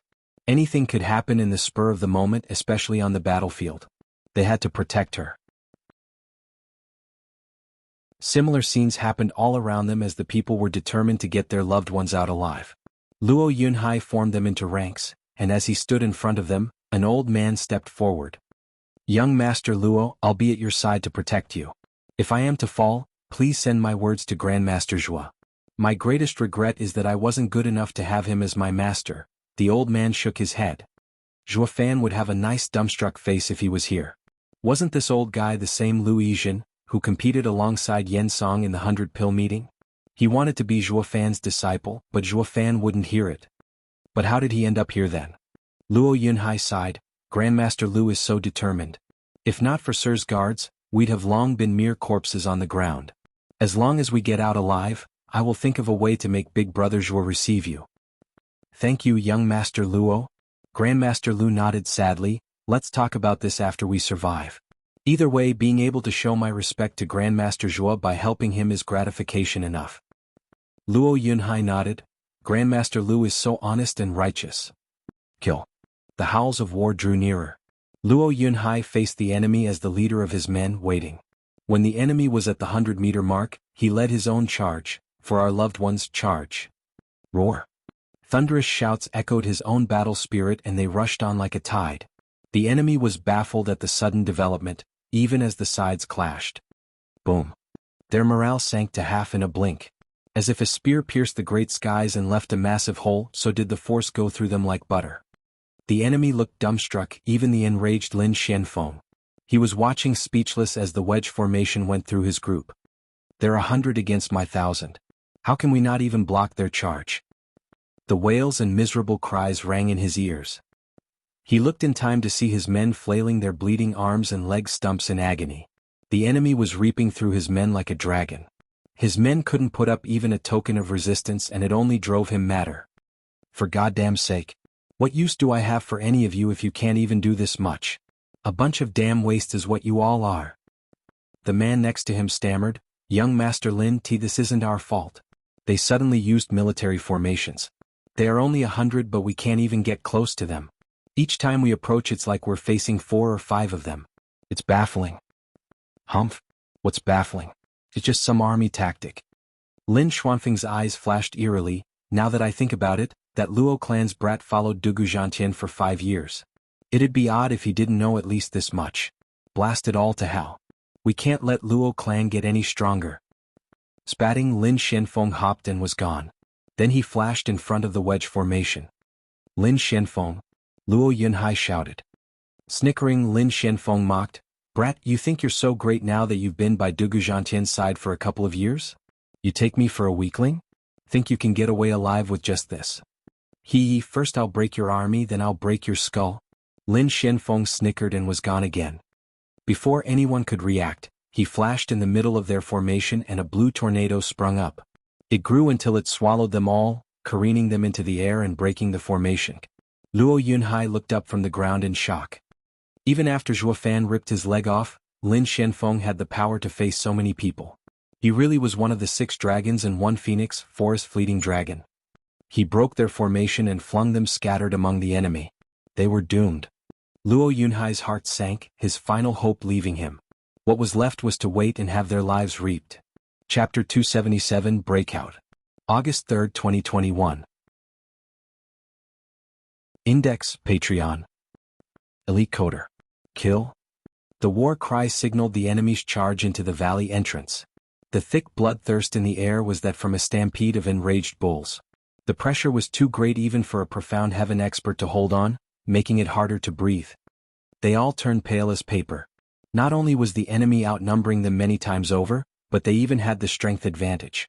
How were they going to come out of this one?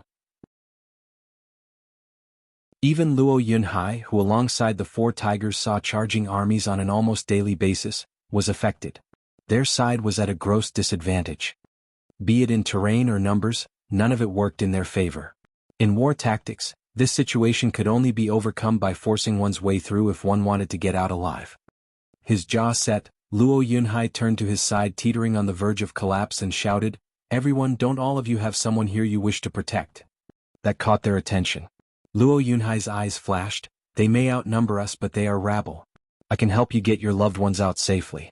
They will be in the center while we form a circle around them as we break out of the enemy attack.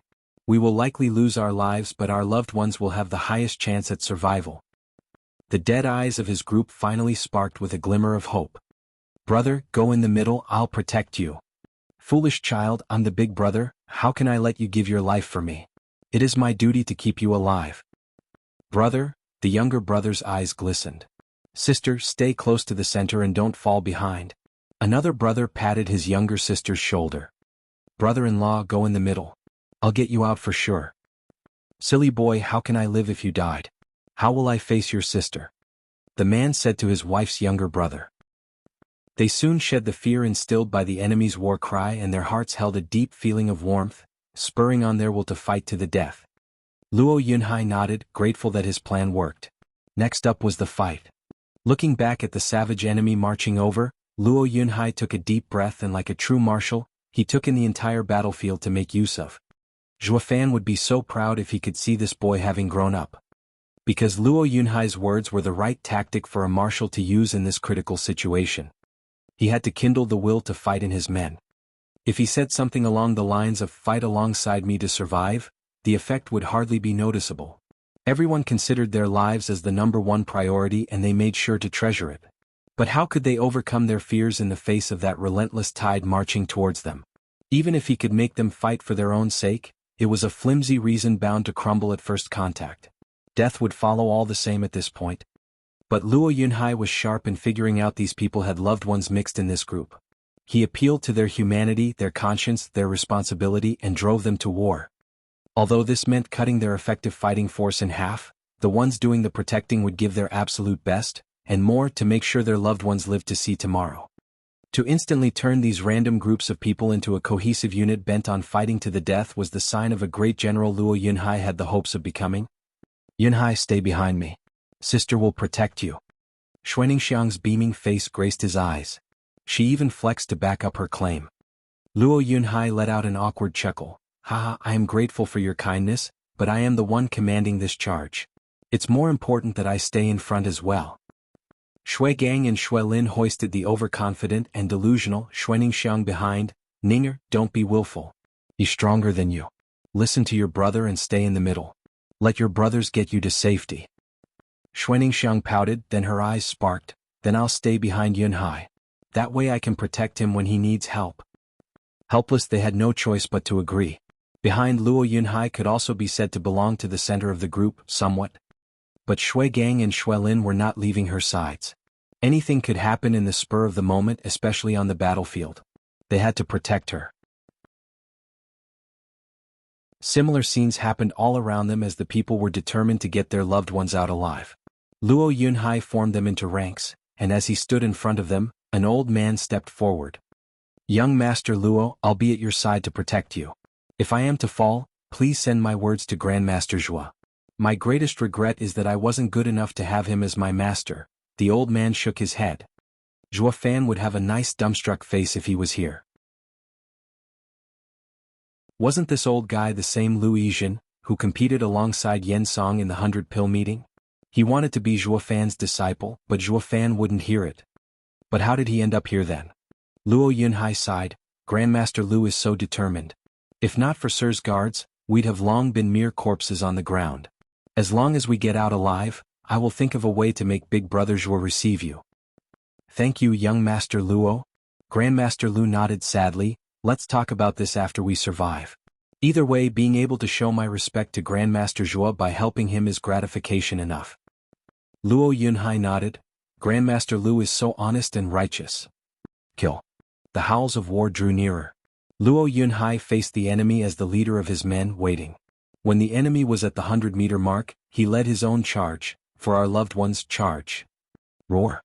Thunderous shouts echoed his own battle spirit, and they rushed on like a tide. The enemy was baffled at the sudden development, even as the sides clashed. Boom. Their morale sank to half in a blink. As if a spear pierced the great skies and left a massive hole, so did the force go through them like butter. The enemy looked dumbstruck, even the enraged Lin Xianfeng. He was watching speechless as the wedge formation went through his group. They're 100 against my 1,000. How can we not even block their charge? The wails and miserable cries rang in his ears. He looked in time to see his men flailing their bleeding arms and leg stumps in agony. The enemy was reaping through his men like a dragon. His men couldn't put up even a token of resistance, and it only drove him madder. For goddamn sake. What use do I have for any of you if you can't even do this much? A bunch of damn waste is what you all are. The man next to him stammered, Young Master Lin T, this isn't our fault. They suddenly used military formations. They are only 100 but we can't even get close to them. Each time we approach it's like we're facing 4 or 5 of them. It's baffling. Humph? What's baffling? It's just some army tactic. Lin Xuanfeng's eyes flashed eerily. Now that I think about it, that Luo clan's brat followed Dugu Zhantian for 5 years. It'd be odd if he didn't know at least this much. Blast it all to hell. We can't let Luo clan get any stronger. Spatting, Lin Xianfeng hopped and was gone. Then he flashed in front of the wedge formation. Lin Xianfeng, Luo Yunhai shouted. Snickering, Lin Xianfeng mocked, Brat, you think you're so great now that you've been by Dugu Zhantian's side for a couple of years? You take me for a weakling? Think you can get away alive with just this? First I'll break your army, then I'll break your skull. Lin Xianfeng snickered and was gone again. Before anyone could react, he flashed in the middle of their formation and a blue tornado sprung up. It grew until it swallowed them all, careening them into the air and breaking the formation. Luo Yunhai looked up from the ground in shock. Even after Zhuofan ripped his leg off, Lin Xianfeng had the power to face so many people. He really was one of the 6 dragons and 1 phoenix, forest fleeting dragon. He broke their formation and flung them scattered among the enemy. They were doomed. Luo Yunhai's heart sank, his final hope leaving him. What was left was to wait and have their lives reaped.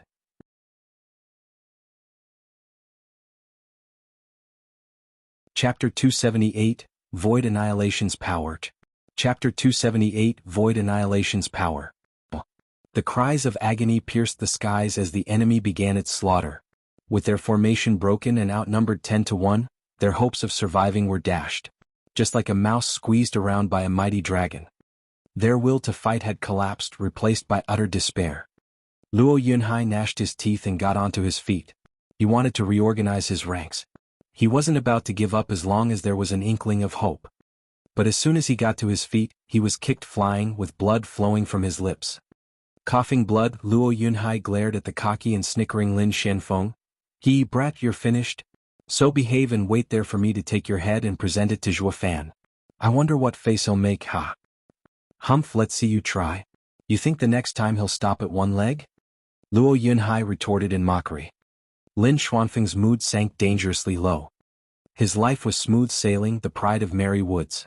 No one ever showed any disrespect to someone of his talent. Then he met Zhuofan and everything spiraled out of control, him becoming a laughing stock. His leg was ripped off and hence he suffered endless ridicule that had affected his state of mind to such a degree that it had cast a shadow over him. Not even he wanted to admit such a disgrace happened to him. And yet Luo Yunhai went on poking his sore spot, earning his wrath. Damn punk. You think we can't deal with that Zhuofan? Humph, let me tell you we've long been ready to end him. He's living on borrowed time. You're the first to go and the bastard will soon follow you to your grave. Lin Xianfeng lifted his yuan qi-soaked palm, winding up for the finale. Luo Yunhai was worried, his fists clenched but not over his safety. It was for Zhuofan's. He sensed from Lin Xuanfeng's tone that those words weren't empty threats. They may very well have grasped Zhuofan's weakness. He had to warn Zhuofan before it was too late. How was he going to do that though when he was too powerless to even protect himself? Luo Yunhai's inner conflict left him in a mess. Lin Xianfeng took it as fear. Here I thought you'd be a man of courage having followed Dugu Zhantian for years, but deep down you're just a spineless coward. Don't worry, I'll leave your corpse intact out of respect for Dugu Zhantian. Lin Xianfeng launched his palm attack like a fierce storm. Stop. No one can harm the Luo clan's young master. An aged voice shouted, just as a red-hot flame shot for Lin Xianfeng. Lin Xianfeng only snickered.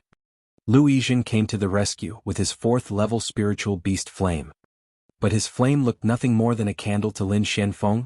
You senile old fool dare mess in my affairs? Get lost. Thump. A flick of the hand had a blue wind scatter the flimsy flame to nothing. Lu Yizhen spat blood and collapsed pale. Grinning, Lin Xianfeng turned to Luo Yunhai. No one's gonna save you now. Stop. It was a delicate voice this time. Xuaning Xiang popped out of nowhere and stood between them. You'll have to go through me first. You again. Squinting, he clearly recalled Xuaning Xiang shouting cripple left and right. Humph, don't you worry. Once I'm through with him, you're next. Ninger. Shui Gang and Shui Lin rushed over, but Lin Xuanfeng's flick of the hand left them sprawling and heavily wounded. With a twisted smile, a promise of cruelty that was to come, Lin Xuanfeng's yuan qi exploded, and stay down. Humph, we won't die. Big Brother Zhuo will save us. Xuanxiang faced him without an ounce of fear. Lin Xianfeng jerked, looking around frantic. Zhuo Fan where? Is he close? Xuanxiang laughed, haha, how the mighty have fallen. I knew you're scared of Big Brother Zhuo. Luo Yunhai shook his head. Apparently Zhuo Fan did more than simply pull a leg. He had also scarred the guy mentally. You damn brat, dare to lie to me? Zhuo Fan would never stand still in this situation if he was here. Lin Xuanfeng's anger flared. Two brats got the best of the grand and mighty forest fleeting dragon. They had scared him just by mentioning Zhuo Fan. He would never hear the end of it if word got out. Lin Xuanfeng's eyes looked at Xuanxiang with bloodthirst, wishing nothing more than to wring her pretty neck. Blasted bint. You two've been a pain in my rear from the moment we met. Lin Xuanfeng's hand was wrapped in a blue wind and slapped at Xuanxiang's chest. Luo Yunhai was too hurt to try and stop him. He could only watch the sinister palm inching towards Xuanxiang's chest. Big Brother Zhuo. Xuanxiang cried, her eyes focused on the dead thunder ring. Then she closed her eyes and prayed for a miracle. Luo Yunhai could only sigh. Zhuo Fan was no god. It was impossible for him to watch over her around the clock like a guardian angel. Shui Gang and Shui Lin crawled on while bleeding in a desperate attempt to reach her. Why was their foolish sister so zealous in her faith? The last 2 times were sheer coincidences. Zhuo Fan won't always watch over you when you need him the most. So why are you so stubborn? Lin Xianfeng laughed, Zhuo Fan won't come, brat. Die ha. Though clueless, their entire drama was laid before Zhuo Fan's eyes 2 miles out thanks to his soul sense. He saw how Xuanxiang and Luo Yunhai were together, and he also saw Lin Xuanfeng's strike closing in on them. Zhuo Fan's right eye flashed with 2 golden halos and an invisible beam shot out, passing through any and all obstacles, straight for its target. Divine Eye of the Void, second stage, Void Annihilation. Whoosh! It shot fast as light, passing through everything like they were nothing. In the middle of the slaughter, a hum became apparent as a sudden hole appeared on the men in its path without any warning. Blood flowed even as the men were oblivious to their doom. It was just too fast, too sudden. Lin Xuanfeng's hand was inches from Xuanxiang when the hum passed, robbing him of his hand. It left behind a bleeding stump. Lin Xianfeng was too dumbstruck to even react. What was that? Why is my hand gone? He didn't even feel a thing. One moment it was there and poof, gone the next. It was faster than getting it chopped off. Xuanxiang and Luo Yunhai were equally baffled. Lin Xianfeng stiffly looked around to see a line of men with oddly missing parts of their bodies, bleeding out. Looking further, he saw a hole in the valley's side, black as night. Zhuo Fan used Void Annihilation from 2 miles away to rob his hand and anything in its path.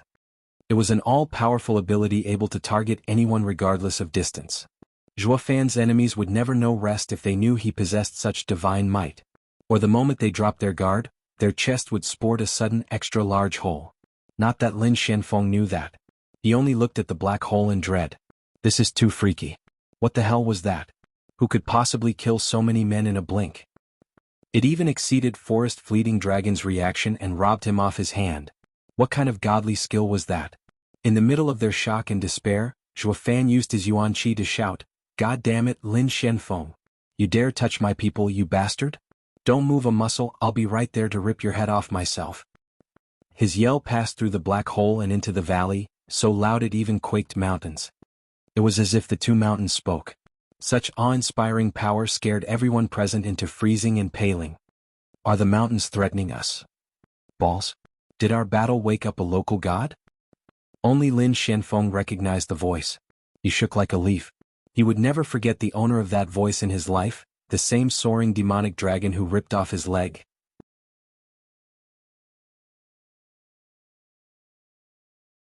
Chapter 279, Godlike. Chapter 279, Godlike. Elite Coder. The silence was deafening. The unanimous reaction to this ludicrous situation was one of utter shock and amazement. Then they all started shivering, Lin Xianfeng included. Their eyes turned to the shaking mountains, words stuck in their throat. Only Luo Yunhai and Xuaningxiang were happy. Ever since the shout came, they knew with utmost certainty that Zhuofan had come through for them. Young Master Lin? The man next to Lin Xianfeng began speaking, wanting to ask for suggestion as to their next course of action, only to notice that the dude had bolted. Rotten useless Lin Xianfeng. Who was it that shouted the loudest while charging? Who was it that cursed us as good for nothing? And yet, when it came to running, no one was faster. I spit on you? How can such a yellow-bellied lily-livered rat be in the 6 dragons and 1 phoenix? The man looked around to find everyone losing their will to fight. It was only natural when one stopped and thought about the monster coming to Luo clan's rescue, the same freak who scared Lin Xianfeng away. So why should we stay here to die? Without further ado, he shouted, "Retreat!" Roused up, the men followed behind Lin Xianfeng without any complaint. The winning side from a moment ago was now running away miserably. They even forewent their wounded, selfishly holding their lives as the #1 priority. Luo Yunhai sighed, "Big Brother Zhua is amazing to the extreme. One shout is enough to scare them away. It's even more effective than our wedge formation." Xuaningxiang nodded cutely, her eyes blazing. She hadn't even seen his figure, yet Zhuofan's valor and might thoroughly turned her into his #1 fan. Shuigang and Shuilin shook their heads. Zhuofan's timely save was more than welcome, but that sister of theirs sank even deeper into her unhealthy obsession of him. No doubt about it, Xuaningxiang's belief that Zhuofan would be there to save her every single time was now firmly engraved into the very core of her being. This delusion was far from healthy. Her brothers shook their helpless heads. Ninger hadn't once listened to their advice so far, and the repeated near saves, courtesy of Zhuofan, only worked to make her go against them even more. The two sighed. Then they followed up with the usual glee of finding their lease on life extended and looked after the wounded. 15 minutes later, a thunderclap signaled the landing of a black figure. They were greeted by none other than soaring demonic dragon, Zhuofan. Surveying the battlefield, Zhuofan cursed, "That blasted Lin Xianfeng ran again. The next time he won't be so lucky. I'll make sure to pull his other leg and get him to crawl like a beggar." The people were scared, but the reverence was obvious from their expressions. Of Tianyu's youngest generation, only soaring demonic dragon dared challenge 6 dragons and 1 phoenix. If it were them, not in a million years would they even conceive such a radical and preposterous idea, not to mention suicidal. It only made them see Zhuofan in a new light, holding him in complete admiration. This was a truly fearless man, a man of courage and endless valor. Ignoring these peasants, Zhuofan's eyes snapped to Xuaningxiang and Luo Yunhai in glee. "Are you all right?" Xuaningxiang shook her head, bashful. "Don't worry, Big Brother Zhua, I'm fine. I knew you'd come and save me." She then touched her thunder ring. Zhuofan chuckled and waved as the thunder ring on his own hand glinted. "Big Brother Zhua, Grandmaster Lu already gave me a healing pill. I'll soon be back to full health." Luo Yunhai smiled with a pale face. Raising an eyebrow, Zhuofan turned to the old man, "Grandmaster Lu?" "Haha, Grandmaster Zhua, it's been a long time." Lu Yizhen bowed. Zhuofan was puzzled. "What are you doing here? Didn't esoteric debate have the 30 years age ban? Grandmaster Lu, how old are you really?" Grandmaster Zhua, I am not a participant, nor did I know Beast King Mountain was to be the location for the esoteric debate's final battle. It was pure coincidence." Lu Yizhen explained. Sizing him up, Zhuofan was very much doubtful still. "Really now? Honest to God. It must be fate for me and Grandmaster Zhua to meet again." Lu Yizhen's genial response came.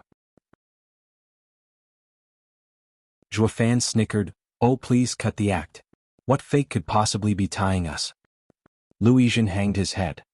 Luo Yunhai interjected, "Big Brother Zhua, we were lucky to have Grandmaster Lu here or many more would have perished. He is Luo clan's benefactor.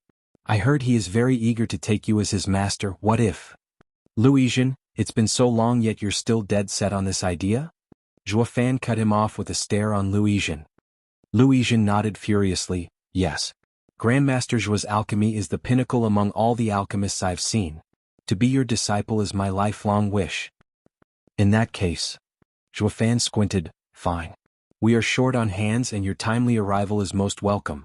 If you can protect the Luo clan in this esoteric debate, I will be inclined to reconsider your request, in favor of your rendered services." I will do my very best and live up to Grandmaster Zhuo's expectations. Luo Yizhen bowed. Zhuo Fan nodded. Luo Yunhai was thrilled and cupped his hand to Luo Yizhen, while also gleeful that he managed to sway Zhuo Fan. Luo Yizhen replied in kind, grateful to him for making the cold Zhuo Fan as 7 years ago give him some attention. In this manner Luo Yizhen joined the Luo clan looking after the wounded. Since Zhuo Fan had nothing to do, he stood guard at the valley entrance. It was because of this man that the men could heal in peace. Soaring demonic dragon was on par with the 6 dragons and 1 phoenix. There was no one out there who could make them feel safer. Zhuo Fan stood guard for 10 days waiting for the others to heal. But while the battle on this side ended, another was on the brink of erupting. In a lush part of the forest, a towering jade reaching the height of 2 people was standing next to a large tree. Upon a closer look, it bore a striking resemblance to those national elemental stones. It was precisely the wood-type array to send them back. On either side of it were 2 armed forces. On one hand was Drifting Flowers Edifice's Chu Qingqing, Sword Marquise Abode, Xie Tianshang and Veiled Dragon Pavilion's Long Xingyun with their people. The other side was led by Regent Estates Huangpu Qingtian, Hell Valley's Yu Yushan, and Pil King Hall's Yen Bongi. All they needed was a spark to throw this place into the chaos of war. Their standoff was clearly visible beyond the wood exit array, as Dragon Cloud City's every major clan and house watched in trepidation. Huangpu Tianyuan snickered, speaking high and mighty yet casually at the same time. The brimming sacred pill will be ours. No surprise there, ha. Yu Wanshan and Yen Bagong nodded in pride. It feels so good, so overbearing to stand by Regent Estate. Drifting Flowers Edifices, Veiled Dragon Pavilion, and Sword Marquise Abode's house leader looked like they were on pensive. They had no choice but to admit the battle was going to be completely one-sided. Huangpu Qingtian's presence alone turned the tide of this battle out of their favor. The brimming sacred pill was before the wood exit, and it was Chu Qingqing's group who found it first. Yet none realized Huangpu Qingtian's faction tailing them. The fight over the brimming sacred pill was on the brink of igniting, but their faction had no hope of overcoming the other, not with heaven-shaking Dragon Lord in the mix. Damn monster. Grandmother gnashed her teeth, while Huangpu Tianyuan laughed unrestrained.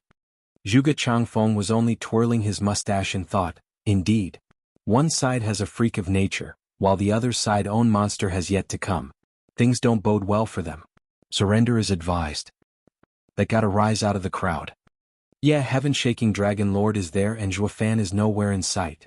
From what they heard of the 2 monsters' first contact, Zhuo Fan could hold his own against heaven-shaking Dragon Lord.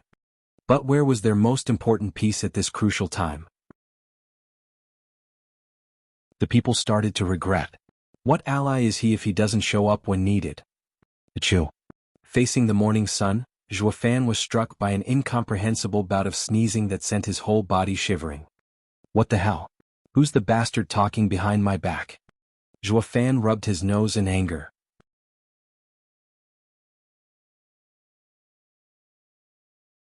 Chapter 280, The Power of One. Chapter 280, The Power of One. Huangpu Qingtian's every step instilled dignity and nobility, neither forced nor rushed. Chu Qingqing's group was unnerved, taking steps back in contrast. The pressure was so big each of his step made them back away faster. Drifting Flowers Edifices, Veiled Dragon Pavilion, and Sword Marquise Abode had thousands of people behind them, yet faced with but a single man, they all shirked further back. A truly laughable and ridiculous scene. Yet to the parties involved, humor was the last thing on their minds. When faced with the head of 6 dragons and 1 phoenix, Huangpu Qingtian, all they could feel was fear and dread. Yu Yushan and Yen Bongi had thousands behind them as well that just stood there, watching the other faction with contempt. In the face of Huangpu Qingtian, anyone would end up a sorry sight.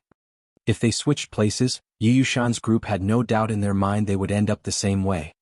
As to why the situation devolved in such a way, it all came down to Chu Qingqing's group's rotten luck. Or maybe having known so little about Regent Estate, yet insisting on making an enemy out of them. How long are you going to shirk back? Huangpu Qingtian stopped at some point, with a beaming and noble smile. Hand over the brimming sacred pill and I'll let you go. Frowning, Chu Qingqing gnashed her teeth in silence. Her allies clenched her fists at the naked scorn. Handing over what the 3 houses found was total humiliation. Long Xingyun mewed, it's best we're flexible. And smiled, young Master Huangpu, Is this how Regent Estate's eldest young master carries himself? You're no different from a shameless bandit at this point. There are 4 brimming sacred pill out there, so why are you after ours in particular? Ha, Long Xingyun, I knew you're a smooth talker, preaching sophistry. True, Regent Estate isn't too keen on robbing you, but did you forget? This here is the esoteric debate where might makes right. Everything belongs to the strongest. With a snicker, Huangpu Qingtian's eyes flashed with greed and snatched at the air. That is why all of them will be mine. You better hand it over now or what fight? Xie Tianshang snapped as he shot in the air, drawing his sword and releasing such shocking energy it reached the skies. The sword energy shuddered all who looked at it, feeling as if 10,000 swords were about to pierce them. Even Yen Bangyi and Yu Yushan turned serious, eyeing him with a sigh. Xie Tianshang is a true sword talent. It was their first time seeing sword energy reaching such a level. Thinking about it, they were no match for him in a straight-out fight. Long Xingyun looked at the hovering figure stunned. It had been what, a few days? How did he get so strong? And yet, Huangpu Qingtian's calm demeanor left Long Xingyun sighing. Compared to this monster, Xie Tianshang had a long way to go. But even so, they had to fight regardless. Long Xingyun shot his hands forward. Energy hummed off his hands and released a powerful attack. There was a dragon roar echo, and when the energy was upon Huangpu Qingtian, it shot for the ground. The earth beneath Huangpu Qingtian exploded as a dragon opened its maw to swallow him. Profound ranked martial art, see upturning dragon palm. Long Xingyun roared. He didn't finish as a loud boom splintered the huge dragon into nothingness. Huangpu Qingtian shined golden as he walked out of the attack, looking down on all creation. Long Xingyun coughed blood, having just been injured internally. Xie Tianshang clutched his sword and shot for Huangpu Qingtian. The piercing light of his sword tip was as dazzling as the night stars. It pulverized anything it touched and left only this outstanding light.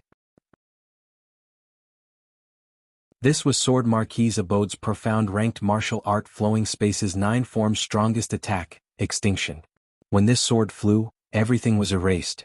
Abode Lord Xie Xiaofeng watched in awe and pride, his house's strongest move being unleashed just beyond the Wood National Elemental Stone.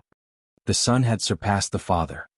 With how much stronger the move was than his own, he was certain his son would become an even more remarkable Abode Lord than himself. Huangpu Tianyuan mocked, Abode Lord Xie, to be so prideful of your son's meager achievements, aren't you perhaps thinking so little of him? Xie Xiaofeng snorted, I know of Regent Estate's eldest young master's godlike talent, but I'll have to say that not even he can take this attack without consequence. Oh, we shall see. Grinned Huangpu Tianyuan, and his elders joined him in mocking the man. Xie Xiaofeng's heart seized in fright, turning to see the shocking scene beyond the wood stone. As the glaring sword attack came closer, Huangpu Qingtian merely pointed at the dazzling dot of light. Boom. The space cracked and seemed to have been torn open. A bright golden light met with the sword attack, swallowing it whole. The almighty sword attack crumbled under the finger's power and forced Xie Tianshang into a bout of spitting blood. He was on his knees, even if having received but a light wound. Hao! Xie Xiaofeng cried. Huangpu Tianyuan laughed. Abode Lord Xie, I told you, my son's talent is in a league of its own. Speaking of power, he has surpassed his father since 5 years ago.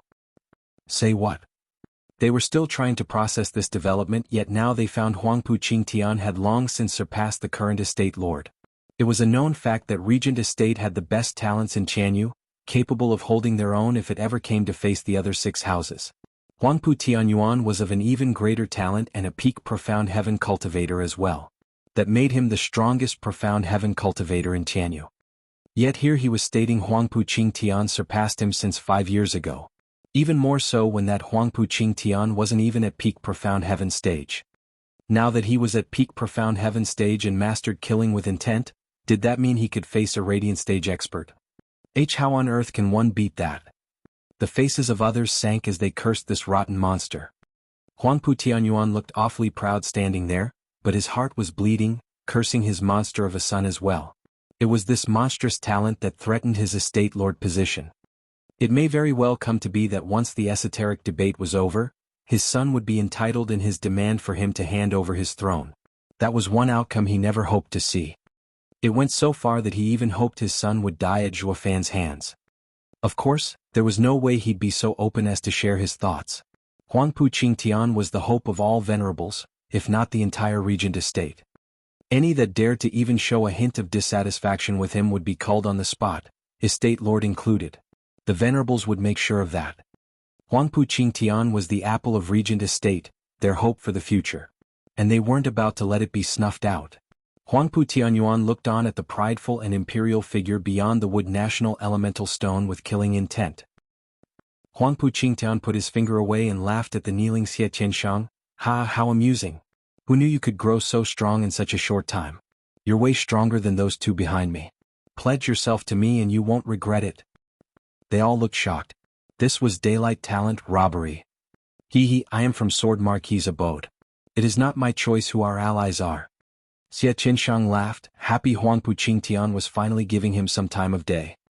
Huangpu Qingtian shook his head, stubborn fool. Whether the 7 houses or the whole world, it will be ours. Those old geezers will soon find themselves between 4 walls and 6 feet under. Why would you care about their decisions? Just agree and the entire Sword Marquis's abode will agree as well.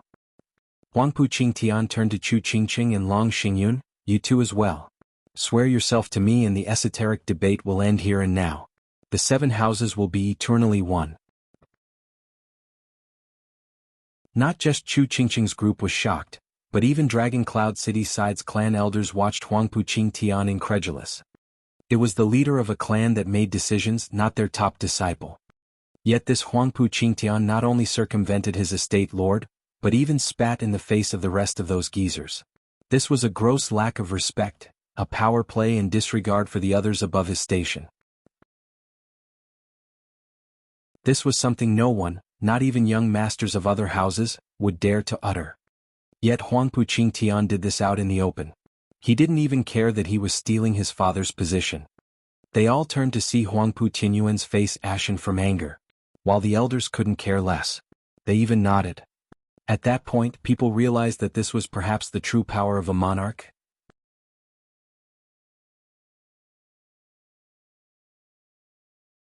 Chapter 281 Blizzard Dragon Slashed. Chapter 281 Blizzard Dragon Slash. In front of the National Elemental Stone, the people stared shockingly at Huangpu Qingtian, especially Luo Yunchang. She was sweating and plagued with worry. If the 3 houses' disciples fell to Huangpu Qingtian's wild and overreaching ambition, it would be tantamount to throwing Zhuofan to the wolves. No matter how strong Zhuofan was, he couldn't face all 7 houses' experts by himself. It didn't take long for Chu Qingqing, Xie Tianshang and Long Xingyun to reach a conclusion. They unanimously shook their heads, their minds made. Raising an eyebrow, Huangpu Qingtian had seen it coming, but was still somewhat in disbelief. Why make such an unwise and detrimental decision? Humph, if you can scare me with some pretty words, I will never be able to hold my head up high. I will be blaming myself more than anyone else would. That is one future I don't want to see. Long Xingyun snickered, speaking from the bottom of his heart. Huangpu Qingtian shook his head in contempt. What value could dignity and self-respect have in the face of true power? This is your only chance. Take it or become my enemies.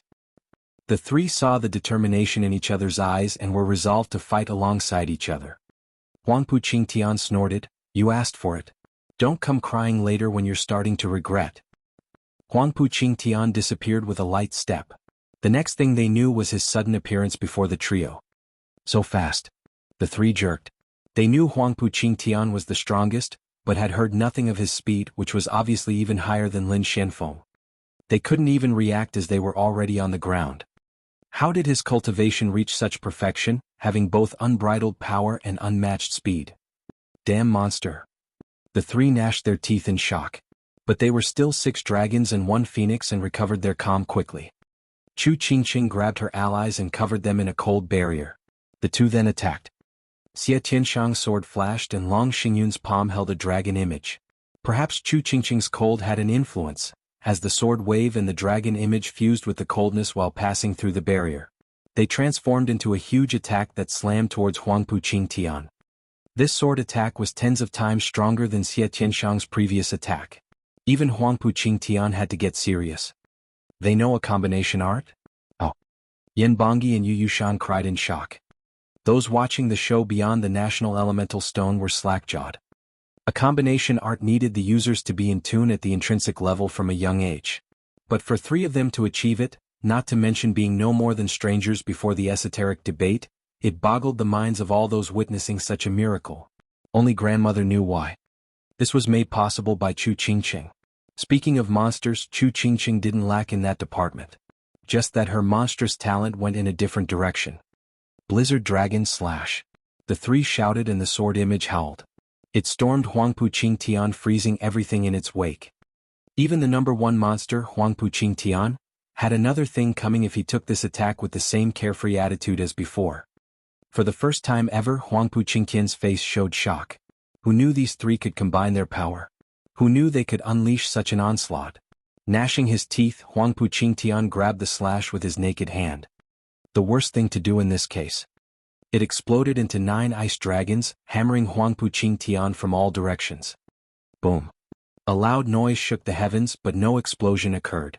Once the cold air scattered, Huangpu Qingtian was encased in ice. He froze in the grasping motion from before, giving the impression that even his soul was frozen. Eldest young master. Yu Yushan and Yen Bongyi panicked and looked at Chu Qingqing's trio with shocks. They could actually handle heaven-shaking Dragon Lord, Huangpu Qingtian.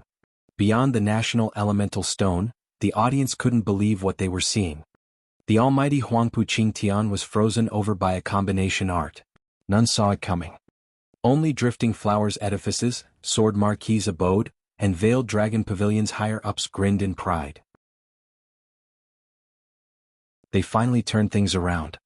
But the eerie calm Regent estate held itself in, threw them into worry and doubt. Can it be? Grandmother's heart sank. Roar. A dragon roar got everyone's attention. The smiling Chu Qingqing and her allies had no time to celebrate as they turned to the source. Huangpu Qingtian, in the middle of that iceberg, sported scales.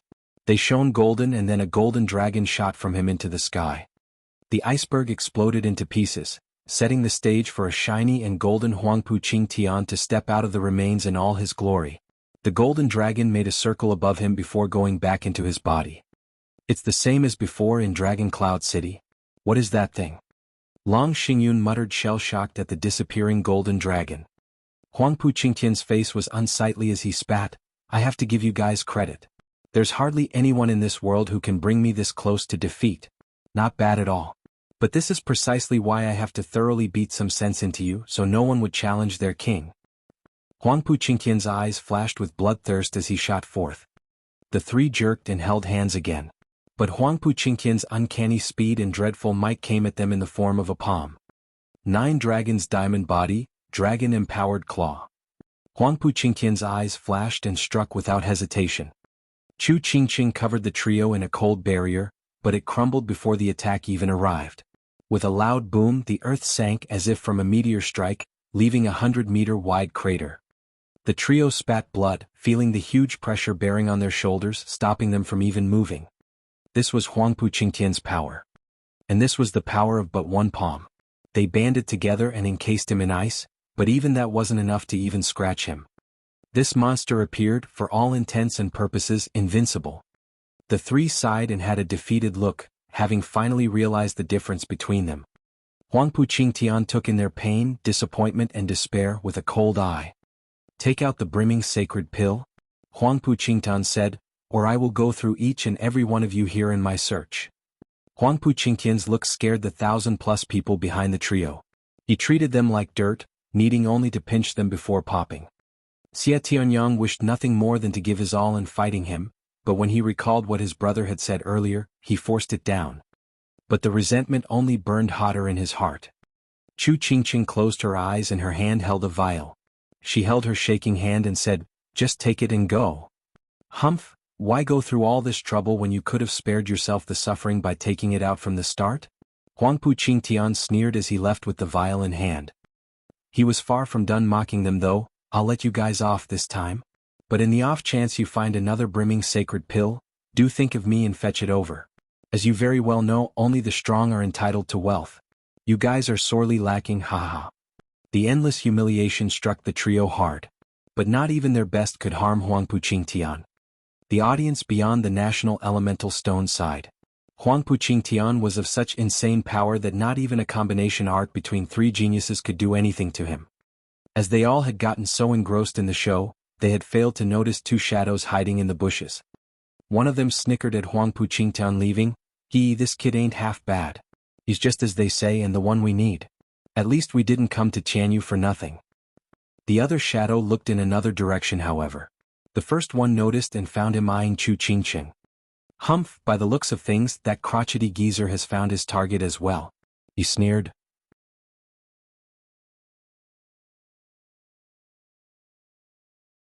Chapter 282 Challenged. Chapter 282 Challenge. "Sister Qingqing, are you all right?" Xiao Dandan rushed a helping hand to Chu Qingqing. Xie Tianyang and Long Xingyun were helped by Xie Tianshang and Long Jie with Long Kuei. All of them watched the triumphant king strut away with bitterness. Even the thousands of vassal disciples lowered their heads in despair. Drifting Flowers edifices, Sword Marquis abode and Veiled Dragon Pavilion's morale was thoroughly shattered by Huangpu Qingtian. What could possibly instill a sense of courage in them now, to face the one who looked down upon them with such scorn? Yen Bangyi and Yu Yushan, along with the nice doggies left behind, were full of crass and haughty looks. It seemed that following a master had its perks, a perk of showing off. By no means did they want to let this slide, but what could they do besides take the humiliation with lowered heads, trying to at least avoid the cocky faces of their oppressors? Chu Qingqing bit her lip until she drew blood. The sigh she gave felt like it sapped all her strength. "We need to find the key to the array now. Let's go." The others turned to her with a sigh and a shake of their heads. What was originally a search for the array key, to become first and crown champion in Dragon Cloud City, had now become an excuse for running away. The winner wasn't the first to return, but the one who snatched all brimming sacred pills. Like Huangpu Qingtian said, only the strong could hold on to all of the riches. And they didn't fit the bill. At her words, Huangpu Qingtian's step faltered for a second, but now he sported an even wider smirk of disdain. His lackeys were even more obvious in their mockery, laughing it up. Beyond the National Elemental Stone, Regent Estate's top figures were sporting the same disdain, to the sinking and wretched feelings their opposing faction was wallowing in. This battle had seemed to predict the winner. There was no point in fighting any longer. The gap in power was too huge to be even bridged. Rustle. At the sudden sound, Huangpu Qingtian snapped his eyes on the source with a frown. "Who's there?" Whoosh. A panicked and bedraggled figure hopped out. He found Huangpu Qingdan and burst in tears of joy. "Eldest young master, I finally found you. Save me." "Oh, it's you." Huangpu Qingtian squinted. "Lin Xianfeng, you look like you've seen a ghost."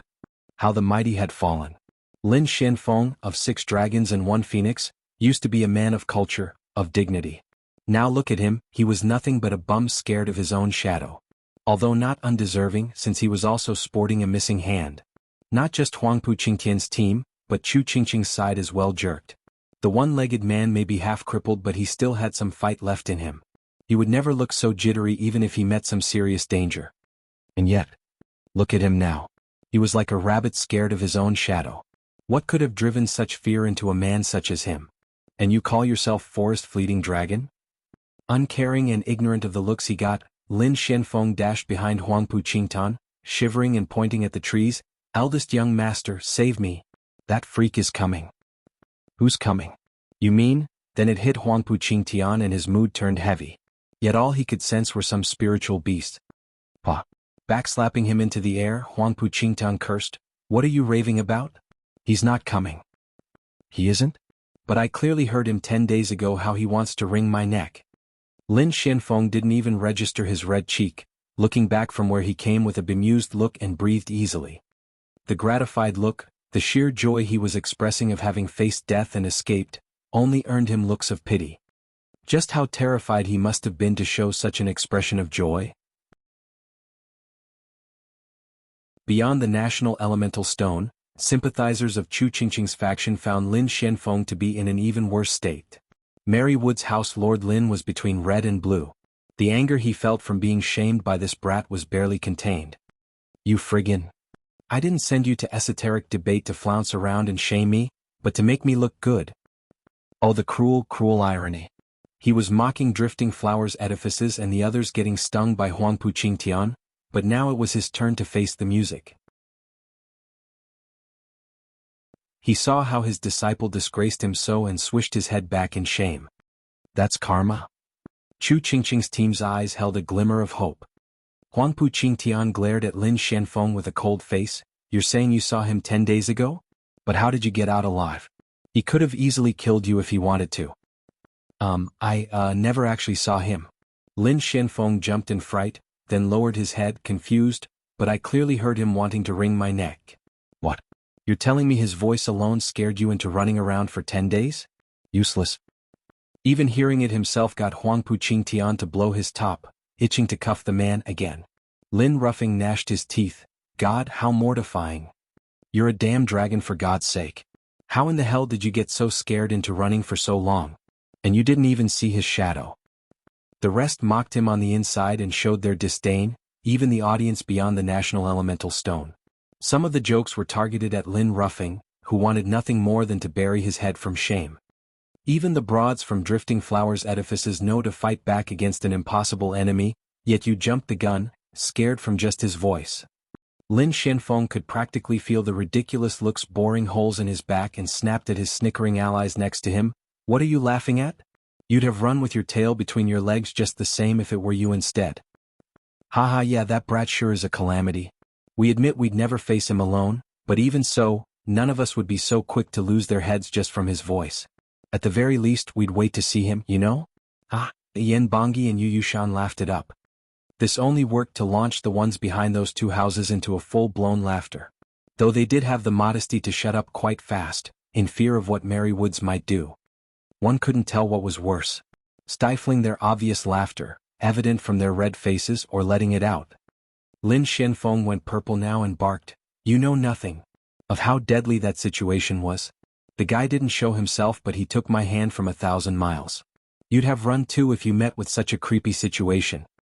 Lin Xianfeng was still hopping about, his face a mask of anger.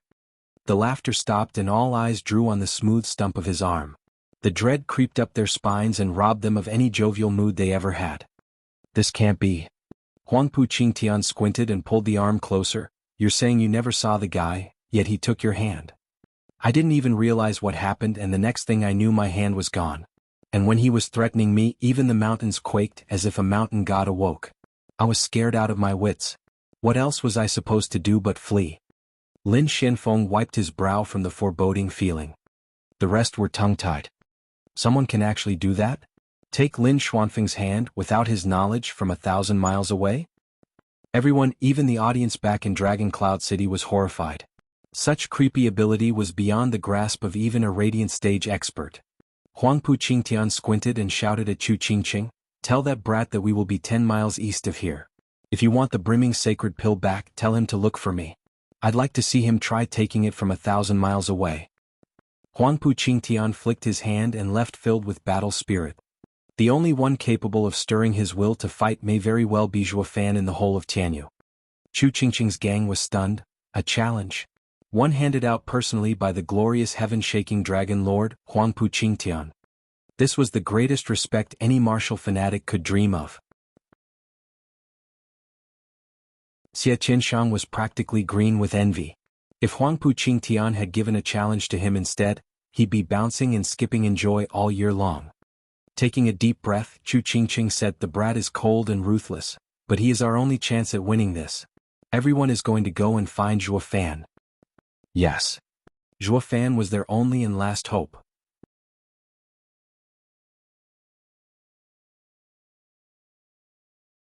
Chapter 283 Reversals. Chapter 283 Reversal. 100-man team was strolling through a dark and gloomy forest. They talked and laughed as if the deadly Beast King Mountain was a mere sideshow. The youth in the lead looked thoroughly bored, making sure to point it out every other step with a long-drawn yawn. He was the fear of all 6 dragons and 1 phoenix, the one and only soaring demonic dragon, Zhuo Fan.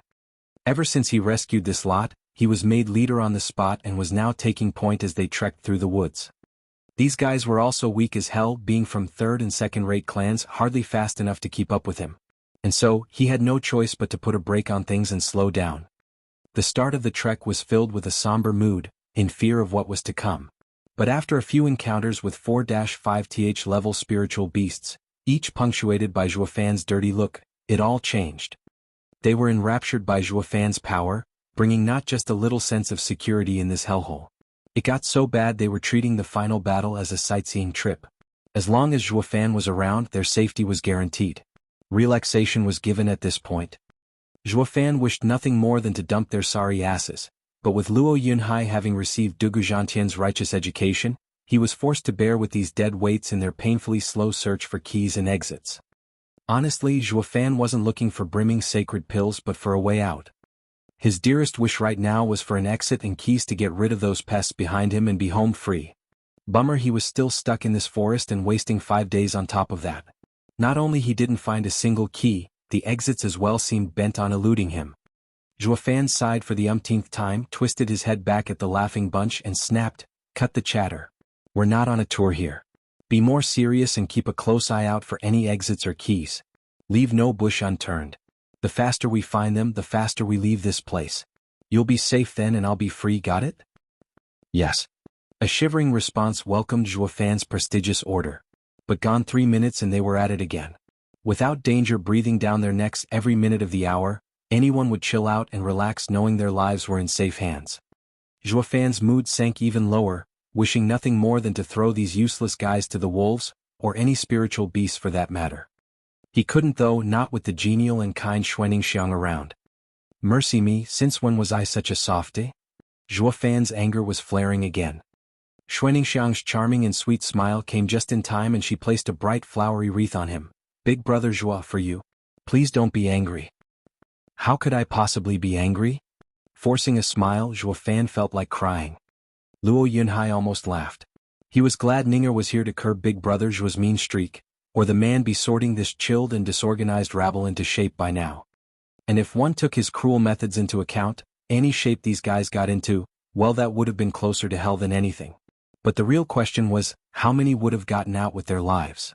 Luo Yunhai felt a shiver the moment he recalled the survival rate of Luo clan's guards training regime. His 10 guards were nothing short of freaks, but they all escaped death by the skin of their teeth. At one point in Zhuofan's classic disappearing act, Captain Peng divulged the secret of this cruel and inhumane training. When 1 out of 100 elite youths to survive was a genuine cause for celebration. He was scared witless back then.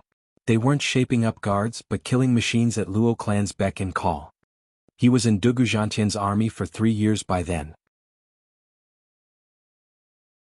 Although these young guards had uncanny powers now, stauncher than even a general with decades of wars behind him, the cruelty of their training left him devastated.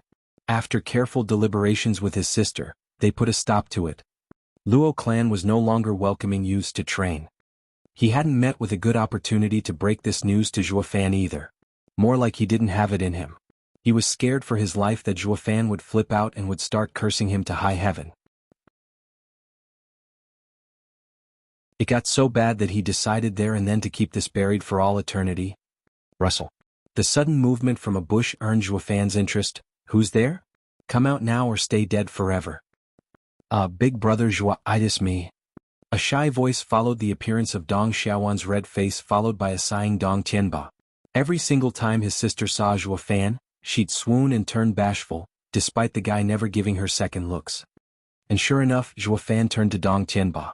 It was only Xuaningxiang who rushed over and grabbed the girl's hands in joy. "Sister Wanner, you're all right." Dong Xiaowan smiled and sneaked a peek at Zhuofan. "What's wrong? Did you not find any other allies? Then join us, the weak, women and the children team." Zhuofan pointed back at the casual rabble. Xuaningxiang and Dong Xiaowan giggled. Xuaningxiang rolled her eyes. "Big brother Zhuo, where are we weak? We 100 even fought back Lin Xuanfeng's 1,000. Though we were routed in the end and suffered a miserable defeat." Xuaningxiang stuck out her chin, while the said 100 nodded with red faces. In a dark brooding mood, Zhuofan glared back. "You dare admit it when you're now just a lousy and lazy bunch. Isn't it your fault?" Xuaningxiang smiled, her words were quite sharp. "It's your fault for being so strong. With you being our bastion of safety, we have no reason to even think about fighting." Zhuofan felt like crying. How does that sound logic? But thanks to Xuaningxiang intervening, Zhuofan readily accepted those words. If it were anyone else, he'd kick him to the moon. Dong Xiaowan looked at Xuaningxiang in admiration for being able to poke fun at Big Brother Zhuo so casually. Dong Tianba shook his head at his sister's infatuation and said in all seriousness, Brother Zhua, I'll be honest. I have been looking for you by the order of Edifice Lord Chu. Chu Qingqing? Zhua Fan felt uneasy. Shouldn't she be out there looking for keys, exits, and brimming sacred pills? What's she doing going after me for? Dong Tianba said, it's not quite correct to say it's Edifice Lord Chu, but Huangpu Qingtian issuing you a challenge. He has a brimming sacred pill with him and heard of you taking Lin Xuanfeng's hand without even showing yourself. He thus challenged you to try and take the pill from him. So he picked a spot to defend, waiting for me to answer his challenge? Zhua Fan raised an eyebrow. Dong Tianba nodded, yes. Then let the sucker wait. I'll just go get the other 3 brimming sacred pills, the keys, and find the exits. Only then I'll get the last pill from him and I'll be the true winner. Zhua Fan grinned, haha, we now have time in spades and you guys need not worry about meeting Regent Estate. So split up and search, particularly for the brimming sacred pill, and you'll be rewarded. Ooh. They cheered, infected by Zhua Fan's enthusiasm. Dong Tianba was stunned. Wait, Brother Zhua, won't honoring the challenge make the people call you coward? You're our ally. Don't you care about our reputation? We will never be able to lift our heads in their presence, a laughing stock to the world. We are all waiting for you to bring about a reversal. Fool, just say you didn't find me. It'll work just as well. Plus, what does some lame thing like honor help me anyway? Once I get everything, I'll go bitch slap him good. That's the best way to earn the ultimate victory. So what's all the need to fuss about reversals and whatnot? Zhua Fan grinned, finally in a perky mood. I never ever cared about such empty things in my life. What I can feel and use is what truly matters, ha. The rest laughed as well. Soaring demonic dragon was unorthodox, that was for sure. Now they saw why he was Regent Estate's headache over the last decade. You think some measly challenge is enough to force one into showing up? For what, something as ephemeral as honor? While he in fact spits on anything remotely resembling it. He has none to begin with too.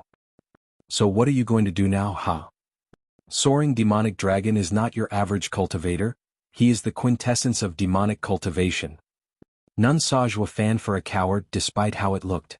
Instead of thinking he was a disgraceful and honorless bastard, they thought of him as a man of courage and deep cunning. He played his enemies like a fiddle. That was how a true leader should act. Following him, my future is limitless. Dong Tianba knew Zhua Fan's character and sighed, I have no choice but to report back to Edifice Lord Chu about your response. But Edifice Lord Chu won't just stand the humiliation and will one day. Hold up, Huangpu Qingtian is challenging me. So if I won't go, she'd only be shamed to have such an ally. What's this stand for humiliation anyway? Zhua Fan bemused. Dong Tianba sighed, recounting what happened to the somber Zhua Fan. Dong Tianba finished with, in despair, Edifice Lord Chu told us to look for keys and go home. But Huangpu Qingtian's challenge brought about a glimmer of hope. And since you refused to honor it? Fine, I get it. Zhua Fan dismissed him. His eyes were raging, his fists clenched. Since he started all this, then I will have to finish it. Dong Tianba was in glee but not for long. What Zhua Fan said next got him shuddering. He will have to pay dearly for messing with my people. That you're tuning in to the Han Li's Wuxia Adventures YouTube channel. We're so grateful for your support and don't forget to subscribe to join us on this incredible journey through captivating stories. Your generosity through donations truly makes a world of difference, as it's the primary source of revenue that allows me to expand and enhance this channel for you. Thank you from the bottom of my heart for being a part of this adventure.